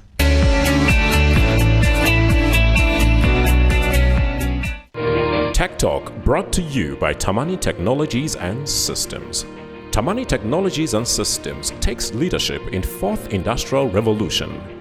The whole world is facing a transformation. The revolution will be developed into the following stages: digitization, cyber security, Internet of Things, managed services, document management, and business applications. We provide business transformation and ICT solutions with presence in 13 African countries and 2 European countries. We are your leading partner in integrated platform providers, innovation leaders, standalone products, and innovation pace setters. Tamani Technologies and Systems, delivering value across continents.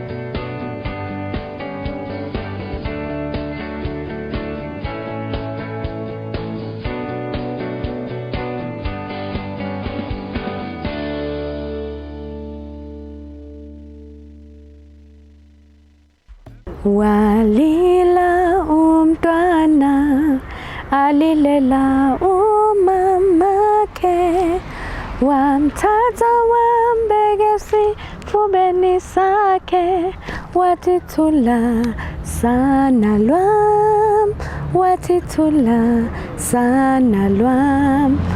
Hello, Dumilang, Sanbonani, Absheng. My name is Mariki Bothma, Ntomza Mazulu, Zindli Ntomza se KZN, all the way from KZN, but currently here in Midrand, Joburg, at Galaxy Universal Network, Starset Channel 500, and on our Facebook page, Galaxy Universal Network. Welcome to a brand new show called Scars. We all have a history. You may be the victim, yet you are alive. You are the survivor. You are the overcomer. You are the conqueror of your past and of your pains. The show is all about you sharing your stories, you sharing your life experiences. We're going to show people out there whether you've been abused mentally, physically, emotionally. We have all been affected by abuse.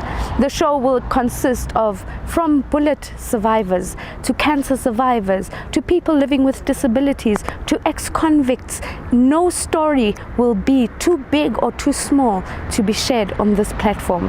Do join us every Saturday, 11 to 12, right here on Galaxy Universal Network. But we also do have a few surprises for you in store. Every Saturday, 11 to 12, Galaxy Universal Network. Walala wasala. See you there.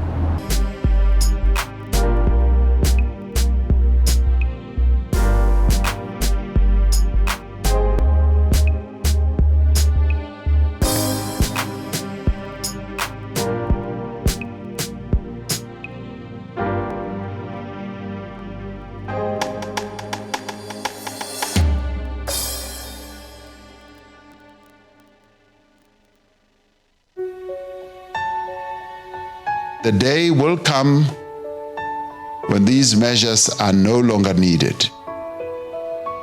Until then, however, we must ensure that all our people receive adequate support. We look ahead to a better future. I have faith in the strength and the resilience of ordinary South Africans who have proven time and time again throughout our history that they can rise to any challenge that is presented to our country. We shall recover. We shall overcome.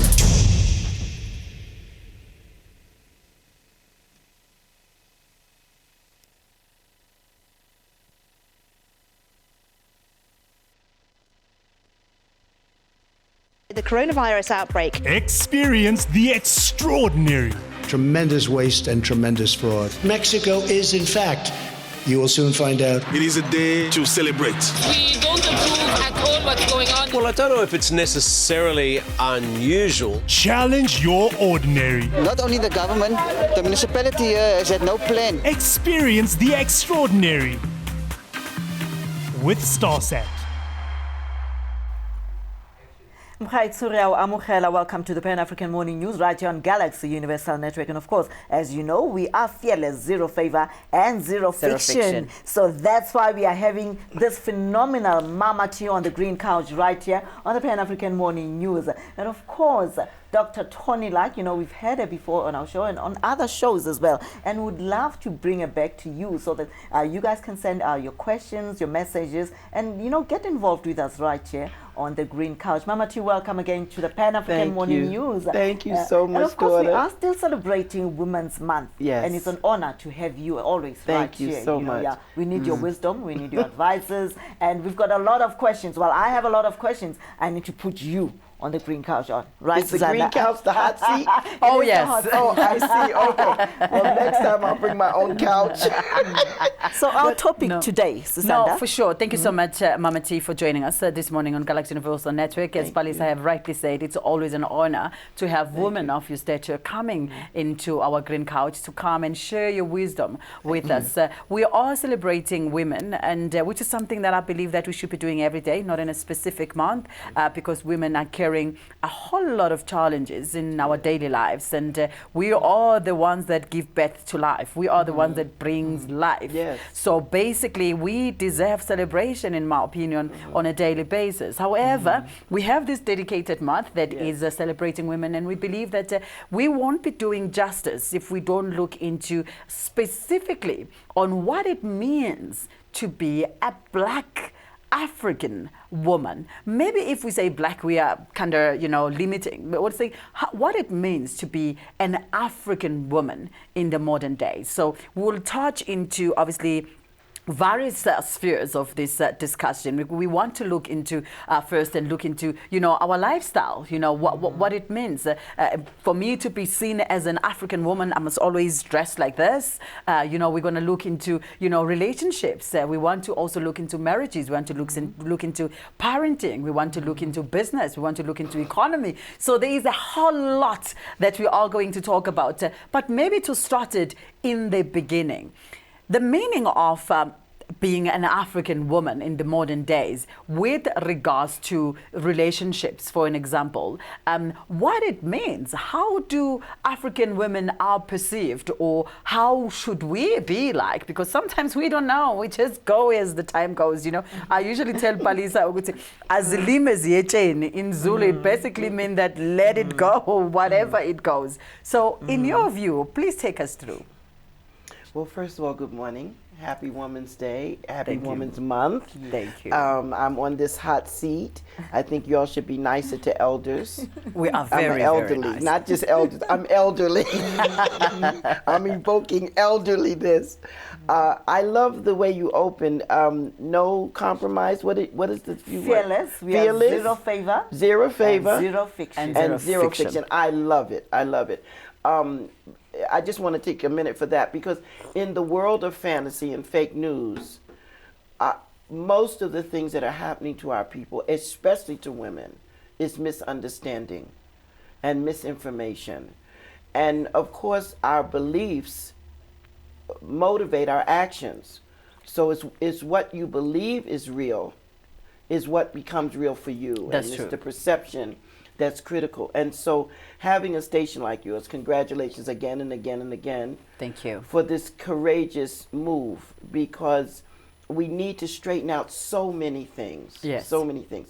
So when you spoke to me yesterday, my mind just reeled, because what do we do with modernity? What you want to know, what do we do with the black woman, African woman in the modern world? Yes.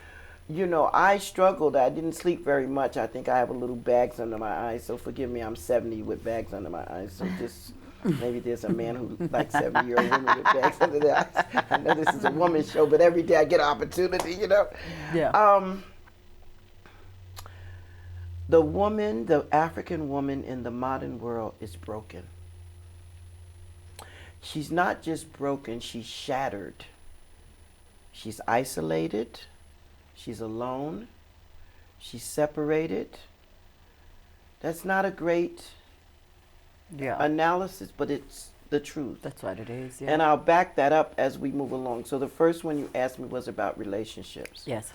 Okay, so her first relationship should be with God, and she doesn't really have it. The modern woman, African woman, is religious. Yeah. She's religious. She's not relational with God. She's religious. Someone has told her to be a church woman, or to go to the church or go to the mosque, that was enough. But her own personal relationship with the Creator is very damped down. So it's not an Esther relationship. It's not a Huldah relationship. And I will use most of this conversation, my biblical founding, because I think that we have no other choices now. We cannot be new age. We cannot be philosophical. We cannot just think. We have to ground ourselves in what God said. And that's hard, because most of us don't know what God said, because we're being preached to by people who don't know what God said, because they have not relinquished their self to the sovereignty of God. So that's the first relationship that is missing. And of course, because that relationship is missing, every other relationship gets missing. It's going to get missing. Yeah. So I don't want to talk about nostalgia, because we've had a hard time as African women. But just 50 years ago, we had the relationship with God that was deeper.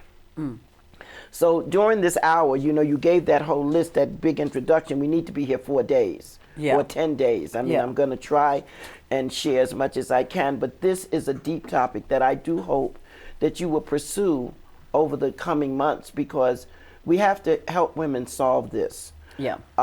So 50 years ago, our mothers and grandmothers and great-grandmothers and aunties, first of all, we lived in multi-generational houses. And God, the God, was a central part of their life. Whether they went to church or didn't go to church women or not, they had a relationship with God of faith because, of course, 50 years ago in America, for example, we were in segregation and Jim Crow. In South Africa, of course, we were in apartheid. Yeah. And across Africa, we were in colonialism. Yes. So the mothers of Zion, the grandmothers of Zion, kept a faith vigil with God about their children, especially their sons, because you didn't know if your son went out to go to the store that he wasn't lynched. That's in the modern time. But imagine going back 400 years and you have this thing in your spirit about your son goes out and he finds himself in slavery on a boat crossing the Atlantic Ocean. Yeah. So years and years and years ago, not so many, let's just say 50 years ago, 60 years ago, there were women of deep, abiding faith. And what was so amazing about those women, they didn't have a lot of things. So what did they really have? They had the relationship with God and they had the relationship with their family. Both of those things are missing today in the modern woman. I mean, deep. We have no families now, we don't. We've allowed modernity and the quest for equality, which is a strange word, versus equity and justice.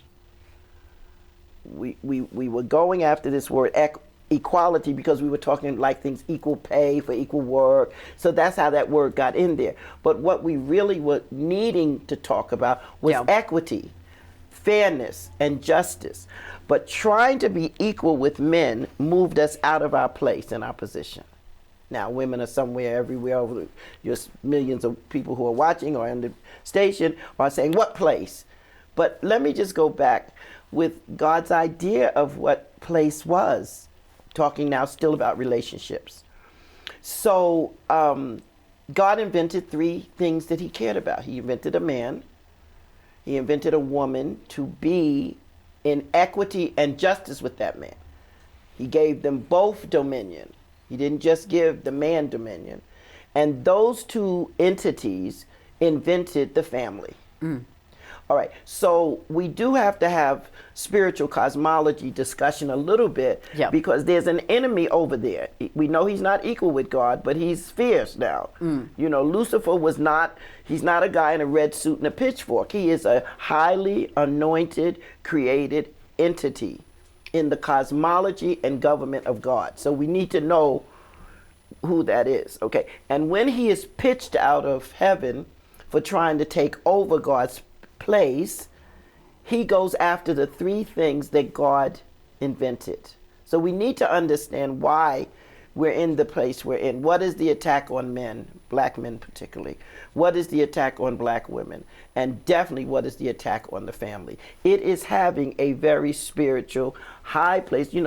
There's spiritual wickedness in high places that we kind of fluff off because we came up in the religious world with the new age, ask what you want, God doesn't want you to suffer anything. But that's not the world we're in. We're in a world that's at war with itself in the spirit. And the targets of that is the man, is the woman, and is the family. So the black woman, African woman in today's modern society is bereft of the security and the familiar relationships that we had just 50 years ago. So I grew up in a multi-generational house. My grandmother, my great-grandmother, my mother, my aunts. We didn't put old folks in old folks' homes. We didn't say, I need to have my own space. Nothing was private. This whole mess about it's my business. Nobody had no my business. Everybody was in everybody's business. And it wasn't to gossip. It was to keep us safe. Because if you know where I am and I know where you are, it had safety net. Now we're private. So privacy made isolation. Isolation makes loneliness. And then loneliness makes angry women. So now the modern woman's relationships with her family is 0. With her man is 0. With her kids is almost non-existent. And most especially with her sisters, it's violent. We break up people's homes. We cheat with, we have massive amounts of infidelity. We have massive amounts of breaking up homes. We have massive amounts of women saying she. Now that you're there, Doc, I think you touched on quite a very important point where you're saying that there's been a whole lot of backlash on one another recently, and there's now a massive amount of infidelity in many relationships. Now, we were looking into, I think a few days ago, into the issue of what used to happen years back. Were these issues of infidelity not existing at that time? Because we look into the issue of how many women are now coming out. Those DNA tests people are going through. Old women, they're saying, oh no, I don't know who it was. They testing other guys, and the father was in another city, and then there are babies in the house that they belong to uncles and whatever the case. And today's youth, we're now saying that, oh, no. But our grandmothers and our great-grandmothers, they've been cheating all their life, but they've been putting it under the table. Probably it's time for us to just get it done and not be secretive too much about it. Is it an issue of it was okay then, and now it is not okay that we are putting it in? Or was it something that was being embraced? Because we know that it's been revealed to most of us that, even the olden days, no one was allowed to question, would say, is this my child or whatever. The mothers themselves in the house, like, oh, yes, my son, it's your baby, this one. Knowing exactly that this guy was probably not even around when this child was conceived. So how do we now look into this and say, as the African women in modern society, and then we say, oh, no, but maybe we have lost our roots, we have lost how we used to behave, when we have history of our great and grandmothers that they've gone through the same path, but just a little under the table. Well, and just sorry about that. Just adding on that, Mama T, you also touched on women wanting, to be equal with men. And how do you, as a woman, a modern woman, not wanting to be equal, maybe rather, to men, when you've got all these, as a woman, you've got we've got all this family to run, and with the bills and everything. How do you not want to become equal to your men when we're dealing with so many financial issues that we as women can also run, that this very same men can run in your family? Okay, I'm going to need a pencil because they're really being mean to me, and I want to remember. I did say you want to bring let me answer yours. Yes, we used to say, mama's baby, daddy's maybe. That's an old saying. Mama's baby, daddy's maybe. Because you actually know it's yours, it's coming physically out of you. Okay, so thank you. You could have handed it to me. People know we have people. We're not in a fake place. I know we're live because we're living. Cameras all over direct. Yeah, we're live. Yeah. Okay, so let me say this about history. That's why I said it's not idyllic. Yes, we've always had problems. Women cheat, men cheat, people send you down south in America. You go down south pregnant, you come back with your brother or your sister, not your baby. We have history of that. We have lots of history of that. But it was still in the context of a family environment. So you had some place to go. You went to Aunt Susie's in Tennessee, or you went to Uncle John's in Mpumalanga. You know what I mean? We had family around those issues. That's number one. Number two, nobody was bragging about it though. You might say we put it under the rug, but it was a shame. I see what you mean. It was a shame. We were ashamed. We were not up in your face and take me. No, we were embarrassed. We had embarrassed our mamas. We had embarrassed our daddies. Or if women had a little side piece, that was not as much as men having a side piece. But there always have been women who have, went where they're going. But they had one girlfriend who knew They weren't in the coffee clutch, or they weren't on Instagram showing pictures. They weren't on Facebook showing their business. It was first, that was private. And then those children who became pregnant and did things, it was a shame. That behavior was shameful. Okay, so that's a very big difference. That behavior was shameful. Now it's in your face. You can't tell me what to do. I'm going to take somebody's man and I'm going to post the pictures, and what you going to do? I'm surprised there's not more murders, because you're not taking my man. You are not taking him alive. You can take him dead, death do us part, but you're not taking him. But women give up. And I say to women all the time, if you find your man cheating, why do you leave? Why do you? No. Figure out where the woman is. Well, I believe in polygamy, so that's a big topic for another day. But you're not taking my man. Which we are going to tackle today. You're not taking my man. So a lot of times, first of all, when men cheat, they're not trying to leave. They're just greedy. They just want another something. We put them out, which is the worst thing a woman can do.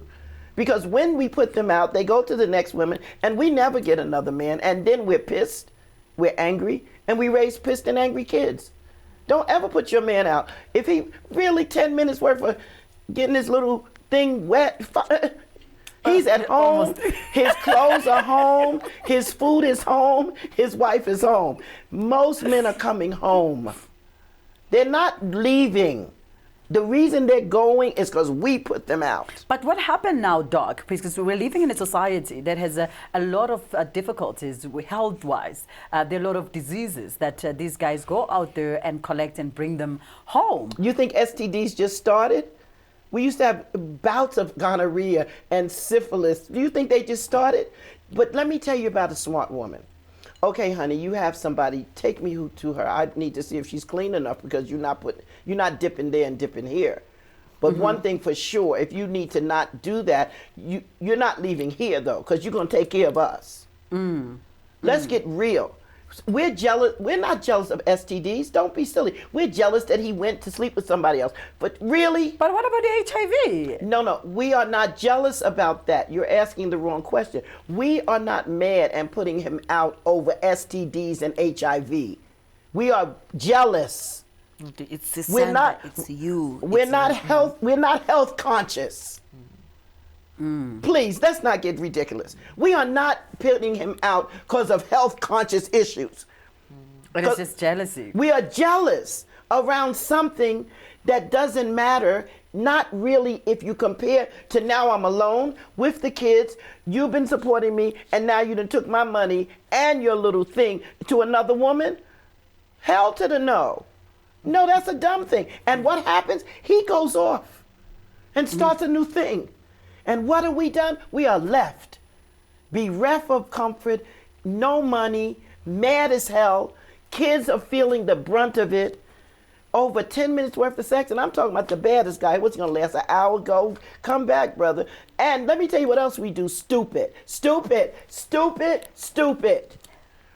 We close this up. No, my man cheating, I'm gonna give him so much of this. By the time he goes where he's going, he's gonna be tired. Okay, that's a good plan. He's gonna be tired. No, we push him further by saying, I ain't giving you none. Oh, no, this little fluffy puppy would be so pretty and so smelling good and so available that when he thought he was going somewhere, when he got there, he'd be sleeping. Instead of sleeping with me, like sleeping, he would be really sleeping with me and going to sleep where he's going. We're not fighting. This is not fair. You know what you're saying, Mama T, I think somehow, you actually like putting it like correctly. Why I'm saying it is that the way Mama T is actually teaching us right now. Yes. This is what we should have been taught by our parents when we grew up. And what we were only taught is that a woman's place is in the kitchen, and we were also taught not to speak out and to talk. Yes. Even the things that are happening in our homes. Yes. We are taught that as a woman, as a wife, even when you get married, we are when all you need to do is this and that. But then the things that you're saying, to say, you know what, openly like that, we were not taught those things. We learned what you learned too. But yeah. No, but we were taught. But in a different way. Like what I'm hearing you saying it now. It's fight for your husband and fight for Mm. your home and use your tools. You got all of this and you quit? Oh no. But remember those older ladies too. I grew up with old ladies. Oh, my mother didn't have me till she was 33 because she was too busy having fun. Yeah. And I kind of was not on the plans. I'm glad she didn't, throw me in the toilet. But the point is that those women also understood the power of the bedroom and the power of the kitchen. Yeah. Which the modern woman doesn't. Too busy being busy. Mm-hmm. So she but doesn't. How do you not being busy when you've got, when get you to as that. a woman have to, feed the children, I'm going to get to pay that. for the rent. Yeah, I'm going to get to that. Okay. So I hate to say this, and again I said equity. You shouldn't be worrying about the feeding the kids and the taking it. That's what he was for. And if he's not doing well, that, because why is he not doing it? See, we keep talking about the symptoms. Okay. So why is he not doing it? Why did he think he could make you pregnant or marry you and be irresponsible? Who taught him that? What did his mother teach him? When you talk about they taught us how to be this. Why are you worried about that? See, you're trying to ask me to solve your symptomatic problems, and I'm telling you there's a root problem. This was not the design. Listen, before Eve came, Adam had a land. He had a deed. He had farm animals. He had stuff.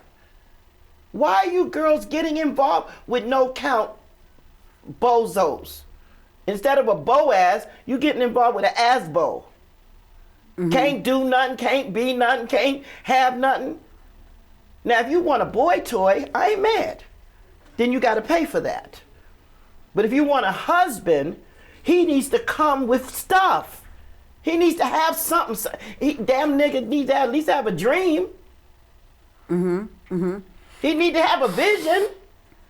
He need to have, but no, y'all get it because he's cuter. He got packs. Then when you find out he can't do nothing for you, now you all twisted. We're picking wrong. When Eve got here, Adam had everything. I want that guy.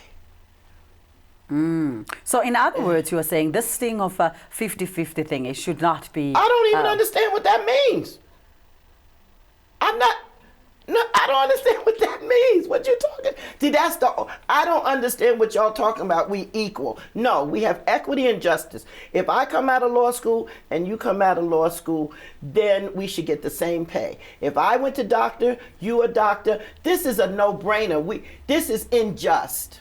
This is injustice for whether you're black and there's a white man and a black man, or you're a woman and there's a man. If we have the same experience, the same education, we should be paid equally. This is a no-brainer. This is called justice. Yeah. This is called justice. But if you are coming to have me, okay, so in Africa we paid Lobola. Well, yeah, okay, so, all right, that's an old African tradition. It's an old biblical tradition. But it is expected by the family that you are taking my daughter and you are going to keep her in the same kind of way I, the father, and the family kept her. No, we girls got to have him. We just have to have him. Well, you don't understand, Mama T, he's going to be okay. Well, when he be's okay, come back and get her. When he be's okay. But no, you all go out of sight of the traditional situation. And I have had daughters who have snuck out and got married. Then they're back with me. Because they knew that bring that fool to my house, because I was going to ask him everything about everything, including his people. We don't do that anymore because we're modern. We're our own people. We don't get the safety net of checking with grandma and Auntie Sue and who already know. I could look at a brother and say, I know I used the N-word once, I won't use it again, but it really fits. But really, I'm looking at him and say, talk to the hand, son, go back and do something and then come back and get my girl. Because look how she lives. Look how she lives. And it doesn't have to be extravagant. Yeah. But look at the peace or the safety or the security, or we have hot baked bread and stuff. So if you taking her less, she should be going up. Yeah. So what do we do now with this modern slavery of women in our modern life right now, where young women, they believe that men need to do this. So now we label them as slave queens, and then we upgrade it to say now the guy is a blesser. We upgrade it to we give it different types of names where women have expectations from these men, which subsequently leads to gender-based violence when these guys are having their own expectations from us, and we are not able to meet the requirements that they put us on, and then now we end up being killed. Unfortunately, we end up being so. How do we deal with such things? If you are saying that a man needs to have things before I get into that relationship, but what is the relationship? I'm talking about getting married. Yes, I'm not talking about being a prostitute. Okay, if you want to be a hoe, there's some details that come with that and consequences come with that. Yeah. Their expectations. Yes. I'm not talking about that. I'm not talking about whoring. I'm not talking about prostitution. If that's where you're going, let's not call it this. He's not a blesser. He is your financial whatever. You give him something, he gives you something. That's an agreement. That's a contract. So that's prostitution. That's prostitution. Full stop. We need to stop calling it anything else. I'm talking about a covenant relationship. So a man's coming, you like a guy.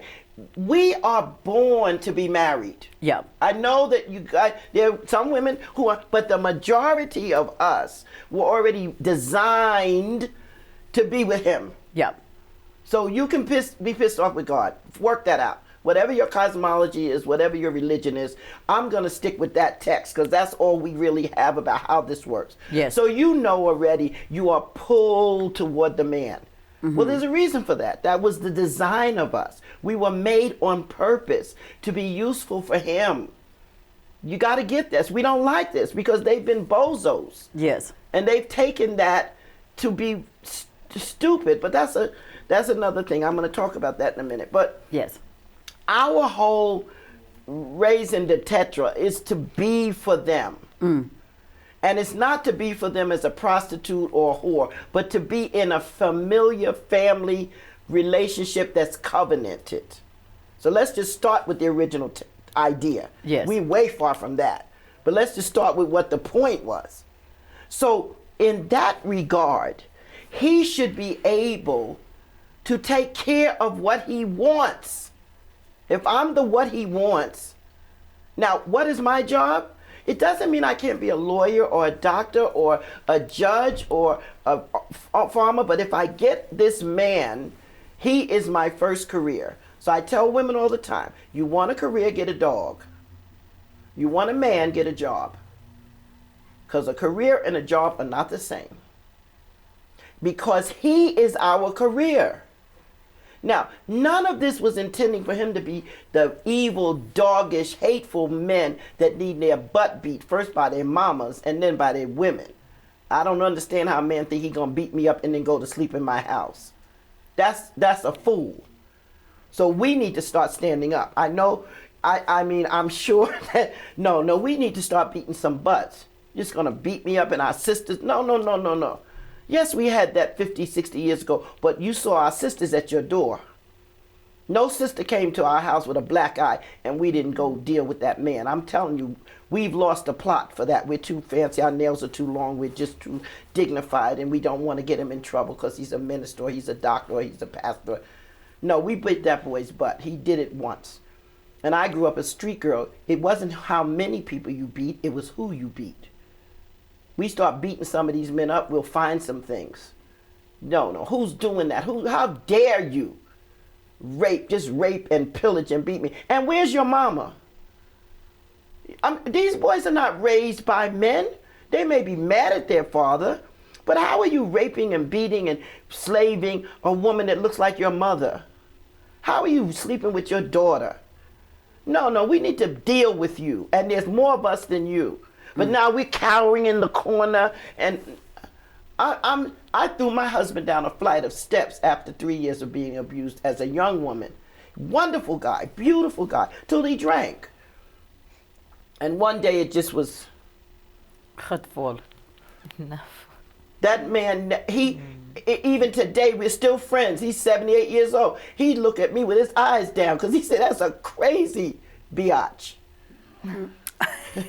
And we're not saying that. So the men are just, this, you talk about a pandemic. What is this? Men are cutting women up, killing them, hanging them, murdering them when they're pregnant. It's a monstrous thing. But I go all the way back to the spiritual side. There is an attack on the man. There's an attack on the woman. There's an attack on the family. And now it's showing up in the most heinous, aberration ways that we're all dumbfounded. We don't even know what to do. What does it mean that a woman is raped? What is it, every 6 minutes? What does that mean? 10 women an hour, 12 women an hour? We're raping 12-year-old girls, 10-year-old girls, 4-year-old babies. That's a demon. That's a demon. Now, I am going to say something that's probably going to make people a little crazy, but we have to say, where did it come from? Yeah. What pit of hell did it come from? And I have some ideas about that. Mm-hmm. Two things mainly. We killed 25 million babies since January in the body. Women have had 25 million abortions worldwide since January 1st during lockdown. So, abortions is an essential service? We done closed everything down. The world closed down. And yet we were able. Women, and out of that number, less than 5% is choices of the mother's health, rape, or incest. The rest is convenience. Really? Really? And I'm not judging, because before I had a brain, I had an abortion. And after I got a brain, I was like, really? How? So the world, the society has convinced us that this is a convenience, that this is birth control. But the spirit says it's murder. So now we have a problem. The spiritual energy is racking up. Meanwhile, it's convenient. Now I ain't got time. I'm on my way. I'm doing something. I was trying to have sex. I wasn't trying to have a baby. So your brain is foggy. But the spiritual side of karma is not in there. So now where is all that murderous energy going? So now we're back from the spirit into the natural, and a woman's being raped or beaten or hurt because the society has... Now, did we have abortions 50 years ago? Yes, they were backroom. But there wasn't no 25 million before the middle of the year, because people also died on them tables because it was illegal. So we've given permission to women to decide that what's growing in me is a fetus and not an embryo. But 22 days it has a heart. 6 weeks it has a brain. That's a person. So do we have human rights? Do we have women's rights? Yes. You have the right not to get pregnant. So have your tubes tied, which can be untied when you're ready. Have an IUD, have a hysterectomy, take some patches, whatever. There's 12 or 13 ways to do it. But once the other person's in there, now they have human rights. So where does that energy go? So that's problem one that we don't want to talk about, because I have a right. No, you don't. Not really. And don't tell me about it's the law. So was slavery. So was apartheid. So don't tell me nothing about it's the law. The second thing is, women have been quite mean to each other. I mean, devastatingly mean. Do you understand what it means to go and break up a woman's home? Because you can, because you want to, so you've raped her of her home, you've raped their children of their father, you've made her exceedingly broken because somebody woke up and said, I don't love you anymore. Mama T, what you're saying, sorry to cut you there, but you're saying that, I feel like you're putting it still on women, and you're not talking about the men. You are talking about this woman who went to break this one's home, yet it was the man who went to approach this other woman, and maybe possibly bringing Okay. I'm gonna and get to also him. possibly maybe doing that, you know, to extend his family, like they would say. Yes. What I'm basing on here, I would say, okay, fine. For example, I'll make an example about myself. There was this man who was married and he had a wife and he wanted a second wife. He wanted a second wife. But then now my coming into this is like, how do you now just go into this relationship, into this marriage without a relationship as the other woman now?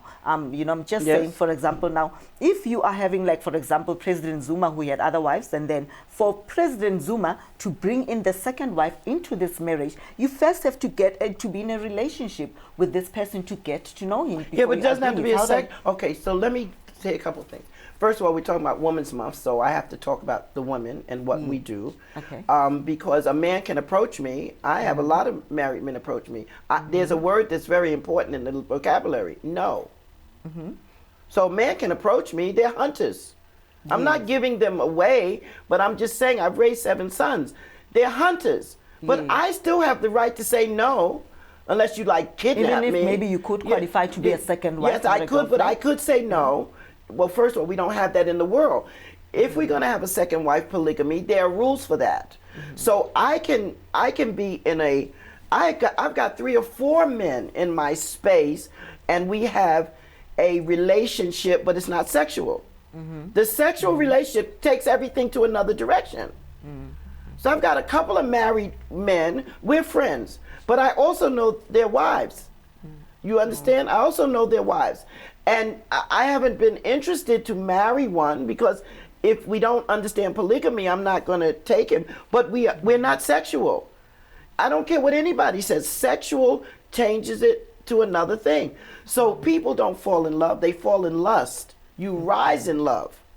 You rise in love. How do you rise in love? You have what you say. We have a relationship. I get to know somebody. I really like them.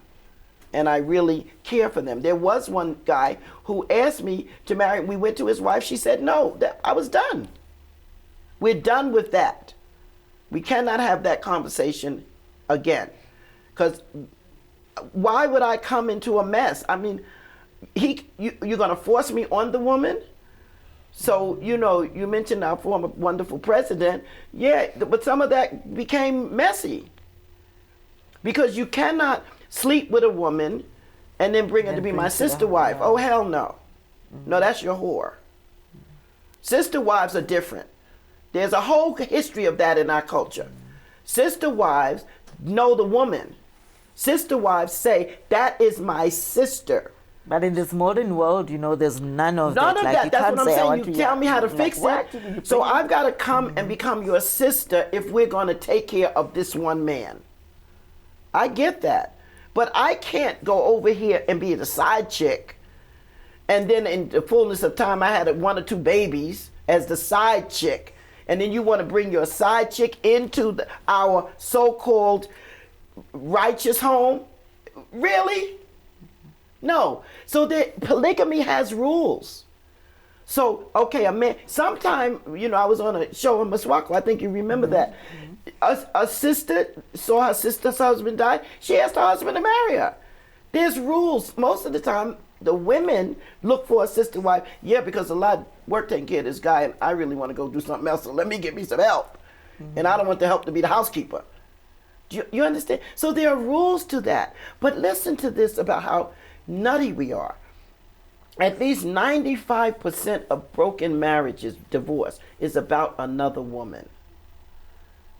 Maybe 90. 5% is about another man, which is unusual, but it's about another woman. Surely we could do better than this. Monogamy insists by European white people, but they also spent last year $97 billion on pornography. So they're full of crap. They're not having fidelity.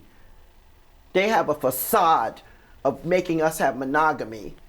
And they spend $97 billion. They spend $3,075 a second on pornography. $97 billion. Really now. So surely we could think as women of a better system than you tearing up my home. And there's a mystery that God has of one flesh. It's a mystery. So divorce is violent. It's like pulling your skin.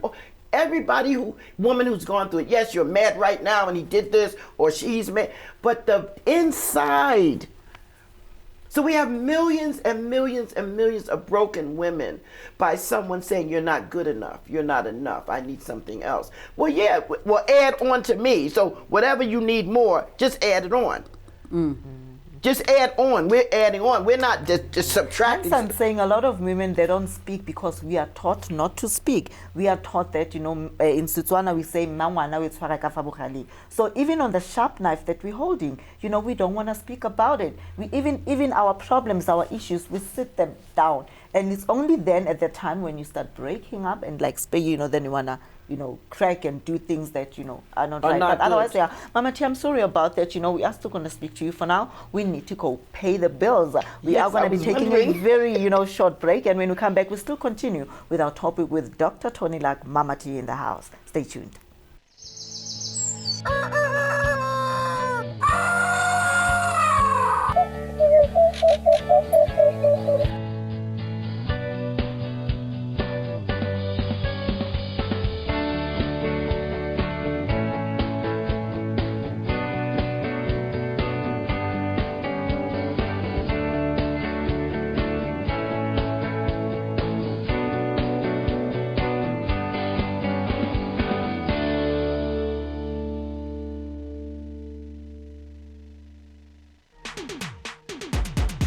Feel the heat. Chicken portions are an easy way to feed a crowd. I've just started to incorporate all my ingredients. We're going to put this inside of a hot cast iron skillet. You want to really fill up on great protein. It's now time to sample the chef's dish. Look at this. I know. Like that? Feel the excitement. The chicken is on the spot. Feel the heat with StarSat. Feel the heat. You said you love me. I do. You sure? Yeah. Leave Miles Fanny. Oh, no, you don't. Get out of my way. Get out. That is an abomination. Oh, the love you promised me. Do you have a boyfriend? Yeah? Feel the excitement. You don't know how I've been longing for this. Feel the heat with StarSat.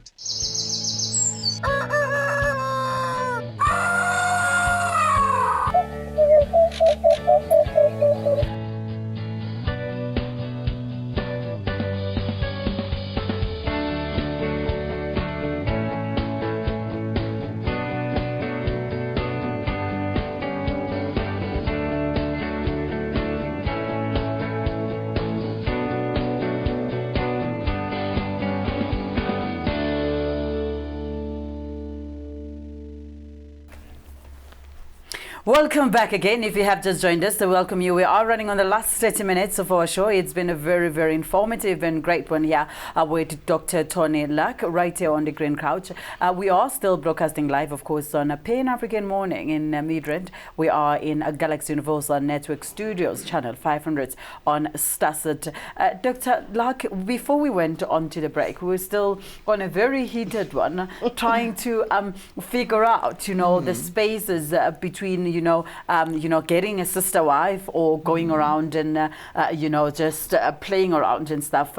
I think it's another topic that we're going to have to perhaps dwell on it and stuff. But since we are only left now with about 30 minutes of our conversation, I would want us to touch on the issue of workspaces. A lot of women right now, we are being pushed forward to say women must be given equal opportunities, which is something that you have questioned quite very much, to say it's not equal, it's equity.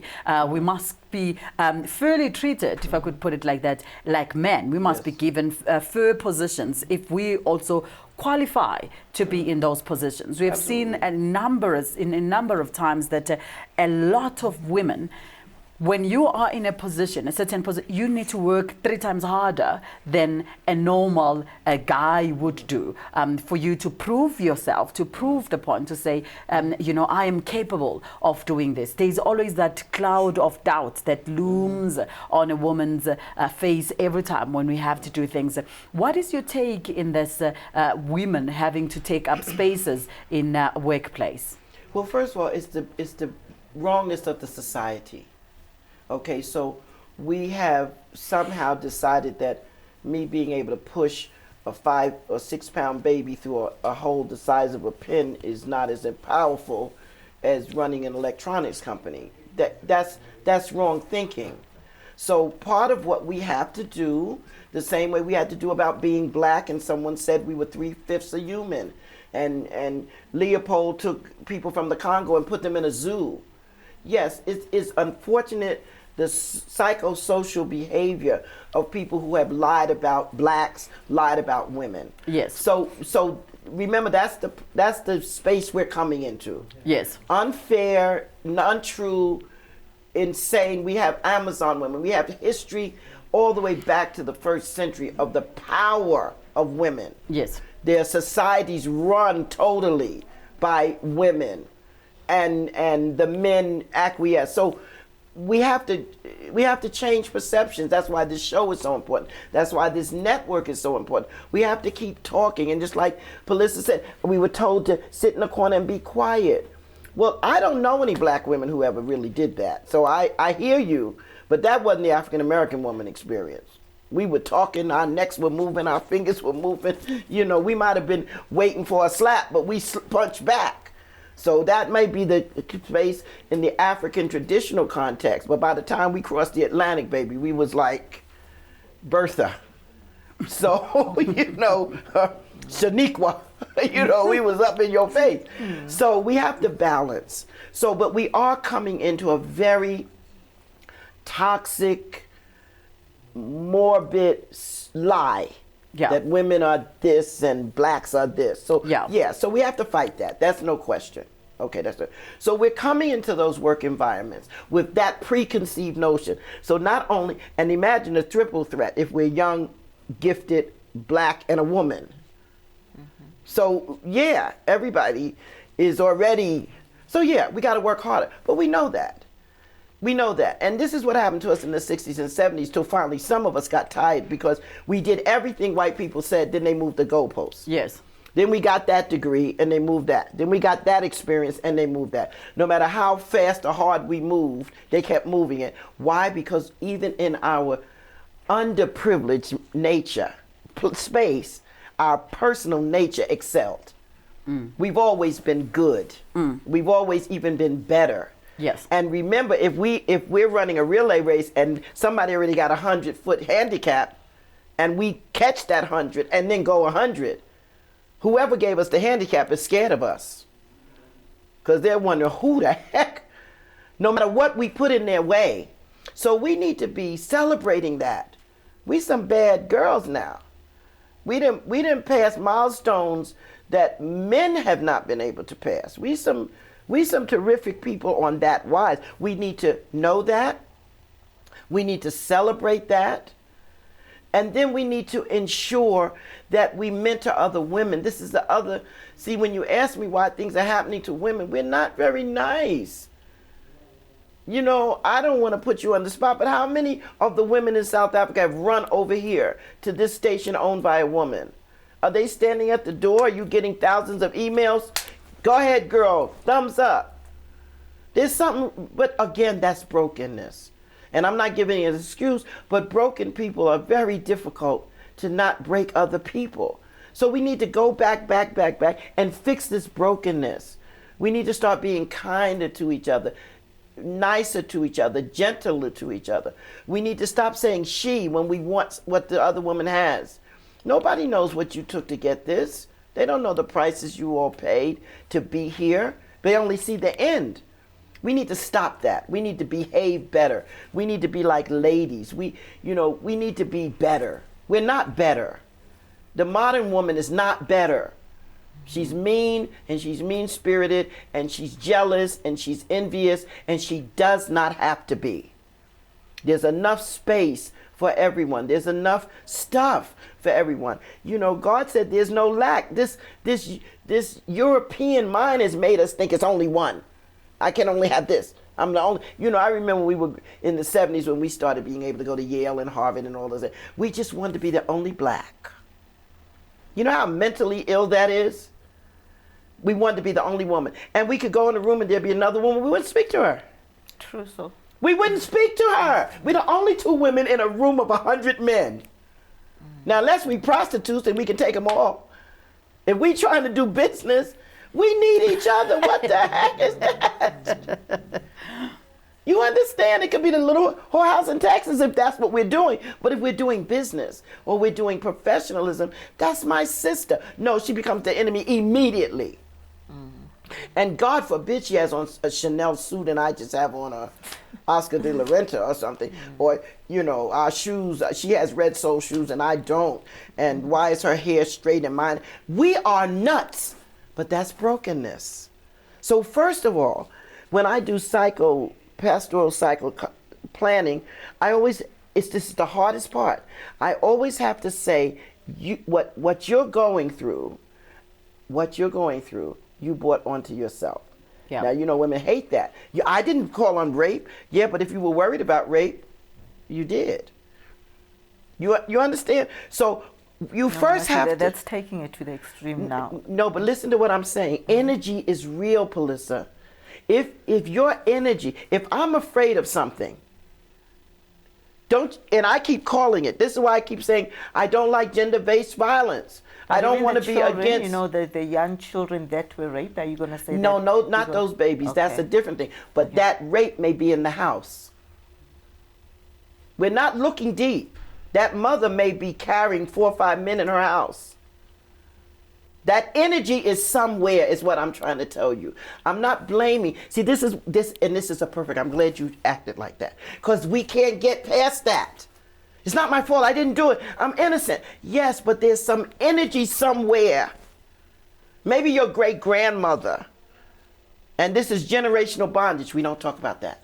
This is ancestral captivity. We don't talk about that. So something my great-grandmother might have did to another woman down the road, gave her some muti, and here I show up. Or a woman steals another woman's husband, then she joins the choir, and 25 years later, her daughter gets raped. We don't understand it. She's a good church woman. Yeah, but she raped somebody 25 years ago. There's no time limit on bad behavior. Consequences follow us. That's why I say whatever life you have today, you planned it yesterday. If you want a different life tomorrow, do something different today. But you must be responsible. We don't want to be responsible. Somebody else's fault. You don't understand. I was young. I was this. I was vulnerable. Yes, that might be true. But soon as you become awake and aware, I can do something different. I know what my mama did, but the buck stops here. It's going to stop running here. You know, you hear things, oh, that runs in the family.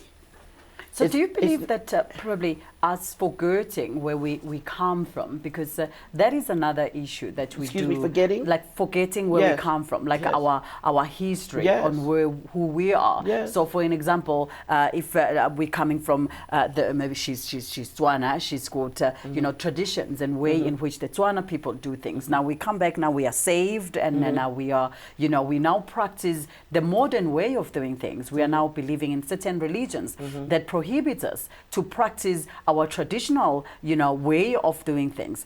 How does that affect an African woman now to say, I used to, or maybe traditionally, I need to behave in this way. But now because I'm in Christ and I'm civilized, I'm no longer having to wear specific type of ways. Now I need to dress like this because times have changed. It's not the same. And now you are speaking about, you know, bondages that come back from way back. How do we then disconnect from those to say, now, since I'm now saved, now I'm a different person, I'm living a modern life, I'm no longer having to behave like my grandmother used to behave a while back, then how do you separate those two? Because we shouldn't. First of all, if you're in Christ, you're in a Greco-Roman person. The Hebrew Israelite Messiah, everything he says that we've captured in Matthew, Mark, Luke, and John is based on ancestors. Jeremiah, Daniel, David.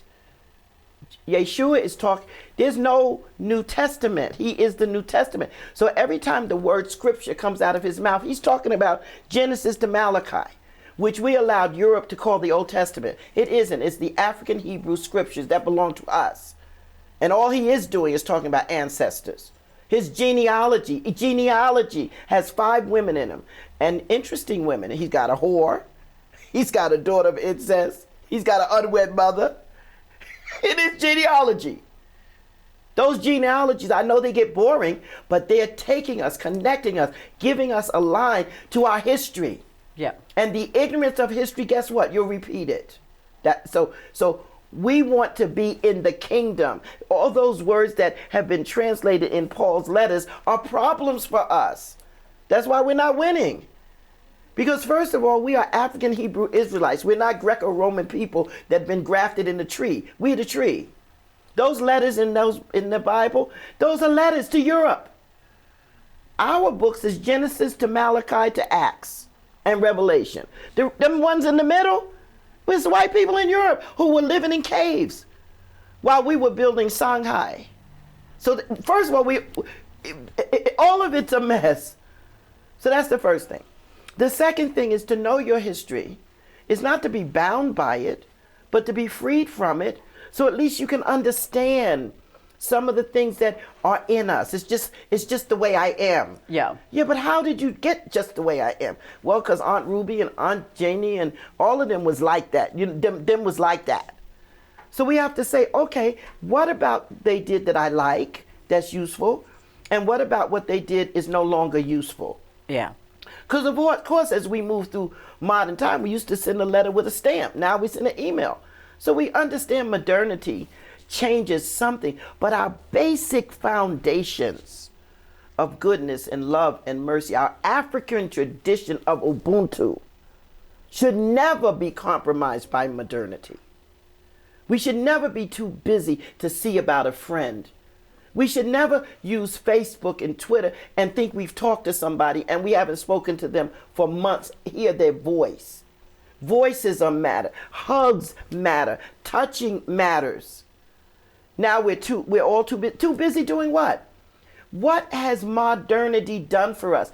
Our mothers had to wash the clothes by hand, had to wash the dishes by hand, had to go sometime in the morning, even today, travel on public transport to go clean a white woman's house, but they left sandwiches, they left food, they got home for dinner.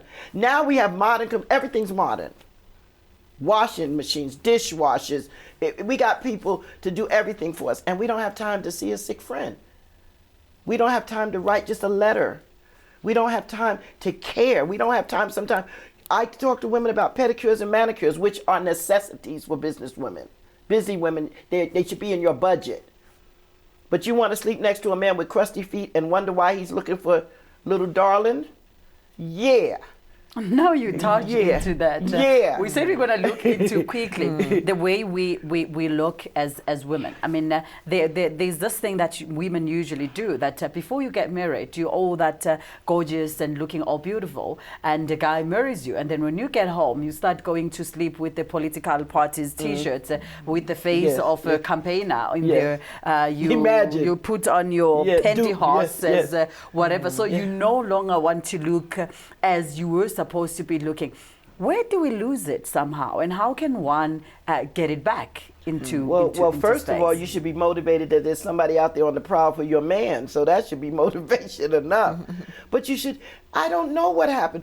Well, see, I trained by older women who said you had to go to bed in beautiful night clothes. You had to do your elbows and your knees. You had to make sure you weren't crusty, and that's what they knew, because they knew how to keep a man. Now, remember, those women also knew there was a girl on the side.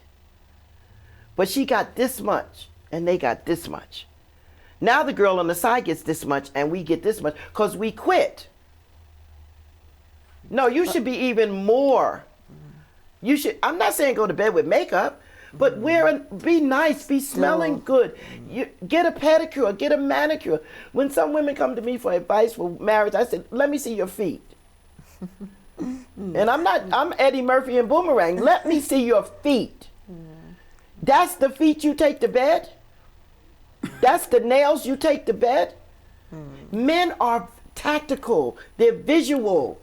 They're hunters. We got to go all the way back to Adam named 250,000 animals. You know how much time that took? Men are visual.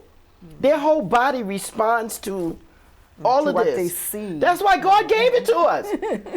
That's why I don't want to be equal with them. Why would I give up all of this to be? Remember, equal is the same thing on both sides. That's why I keep saying equity and justice. Because equal means it's the same thing on both sides. Do you want to give up all of that for kundity?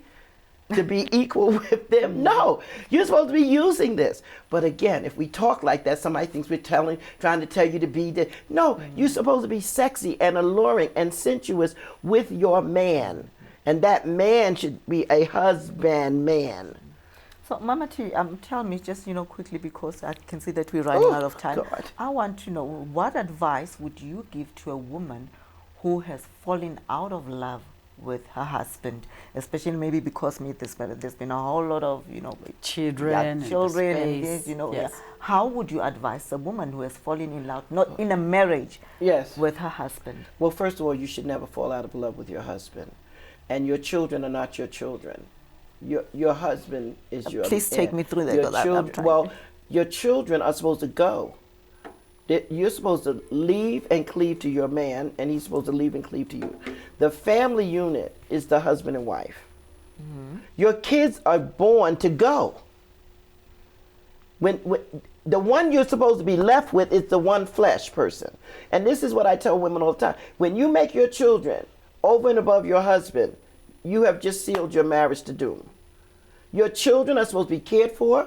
And I think Cahill Gibran says it the best. That's why I say you can't get stuck in religion. Your children are not your children. They are life's longing for itself. They come through you, but they're not of you. They have their own life. They have their own thoughts. That's real. They are supposed to be coming as your legacy to go. But the person you're supposed to die with next to you is that man and woman. But when the children supersede your man, that's the beginning of the end, yes, because God said they can't be alone. Yeah. So if you're too busy in your career or with your kids or with your girlfriends, they are not going to stay alone. Now, I'm not blaming women. I heard you say that. I got a whole day to talk about men. I could talk about them forever. I do a class on teaching your sons. I have practiced with the 7 I have. And I have been in their house, and one of my sons hit his wife. He'll never do it again, ever. Because I went and slapped him in front of her. No, we're not having that. If you can't use your words or your inside voice, go take a walk. But then I tell women, when they're trying to get away, don't stand in front of the door. You ain't going nowhere. I'm still talking. No, baby, be quiet. I just feel that a lot of expectations is rather put on women. Yeah. And yet, people forget that women are also human. We've got feelings as well, just as much as a man also has feelings and can go out and do that. But unfortunately, yes, we are women, we are mothers, we're supposed to nurture the family, put families together. But at the end of the day, we also have feelings, whether psychologically, emotionally, physically as well. Yeah, but that's what God... Okay, so let me just help you with that my last few minutes. Please. We are the solution, baby. And solutions are always required to be better than anything. When everything was done and everything was good, God said, it's not good that man will be alone. I'm going to make him something for him. The first thing he does is bring the animals. And you say, what? Really? And how many eons it took Adam to name 250,000 animals? Then Adam said, where's mine? And to make sure we were perfect, he put him to sleep. He needed no help. There's a Hebrew word called ezer nikadot. It is what it is for a woman, the help meet, fit and adaptable. The only other ezer nikadot in the whole Bible is God. We are not just help. We are godly help. So you got to man up, woman. We are a solution. The solution is stronger, smarter, better. Get it? So this wimpy thing about we have to do everything, yes, we were designed for it. Everything about us is different. Everything about it is better. We talk faster, we're smarter, we're stronger. Imagine them trying to have a baby through the head of their instrument. I did a class with men like that. They were crying, screaming out. We are stronger, better, and more adapt and equipped. Why? Because we are God's solution to man's problem. So the first thing is, anytime a man tell you, you a problem, you need to no, darling, I am your solution. And you better get it. We are God's answer to man's cry. So did you think God was going to make us weaker, lesser? What the hell is help if it ain't help? No, no, no, darling. So man up to be a woman. Woman up. Take it. That's why we have the ability to cry. That's why we have the ability to have compassion. That's why our lap can hold 10 children at one time. That's why we can keep going when they sleeping, tired, can't figure it out. We have it because everything about them, we are all of them because we came out the rib. We are all of them and all of us. Yes. So all that weak thing about the weaker sex, and why do we have to do everything? Because we are God's solution While we are still to on man's that, problem. Do you understand? You got to get this. Yes. Women, you got to get this. We are more than enough because we are, as said Nicodemo, we are God's solution in the earth to the problem of men. That's why when we're out of our place, the home loses compassion. The home loses love. The home loses fresh baked bread. The home loses chocolate chip cookies. When we are not balanced, it is us. We keep thinking the man, no, I want him to go out to hunt and bring back the lion skin, go hunt. But the absolutely operation of the family structure, the operation of that man was given to us. We have to get back into our place. We have forgotten and we're in soul sleep. But we have to get back into the place we are. And we are the strongest entity. You knock us down, we get up. When we want to cry, we sing. When we're tired, we go another bit. When we think there's no way out of no way, there's a Ruth, there's a Huldah, there's a Palissa, there's a Sazandra. When we think we can't go one more minute, we can be in labor. My granddaughter was in labor 22 hours. When we think we just can't, that's who we are. And we've allowed society and words like equality, and we're not enough to damp us down. And it doesn't mean we have to be loud or boisterous or fight. We have to be woman. I am woman. I am woman. I am woman. In fact, Adam's name means dirt. And he didn't become a man until we came. His manness is a reflection of me being woman. No, I mean, I feel it like it's the strength of the world God mashed up and put in us. So never think we got to do this. Oh, I got so much on me. I say, bring it on. What else you got? On that note, Doc, thank you so much. And I think, one of this actually very this week or latest by next week, we've got that 1 hour later on at night where we're actually discussing issues of women. And I think we need to stretch on this conversation quite very further because I think we're lacking confidence as women. Yes, we start saying to ourselves, oh no, I'm nothing, I'm just a woman. Not understanding the power that you just described. You are not just a woman, you are God's. Please say this, every woman. I am God's solution to man's problem. Exactly. No just. There's no just a mother, just a housewife. That was the most evil thing we could say. You know what it means to run a house? Yeah. Okay, then let me be an astronaut. You come do this, man. You do this, and I'll go climb the pole. We'll see which one of us lasts. No, for sure. We have come to the end of our show this morning. It's exactly 9 o'clock, and we hope that you have had a very beautiful morning with us from 6 o'clock until this time. And we definitely did have a blast with you. And of course, to end it on a greatest note, of course, do remember that you are God's broad solution to men's problems. So we must always remember that God specifically brought you here to solve all the problems because most problems are caused by men, of course. So we must fix all the problems. So with us, we've got that power. So we must continue on that. But please do stay with us because we have got a whole lot of programming. Unfortunately, I'm not going to be able to go on details, but we are going to show you what's coming up next right here on Galaxy Universal Network. It will start from now at 9:30 until 10 o'clock tonight. Programmings are continuing. From myself and the rest of our Pan-African Morning team, we wish you all the best, and until we see you next time, Africa, goodbye. Igama lami ke nguSisando Nomusa kwaqaba intombazane yaphansi kwamhlabeli nganifule ngophuza ngiphuzukelekele kanti ingoma zakithi ngashiya zidla phansi emahlathini asekubandeni kanti ke zona ziphuze ebhodleni umfulo ohamba ngeslow motion kwesikwazibi isigodi kulangibuya khona Palisa.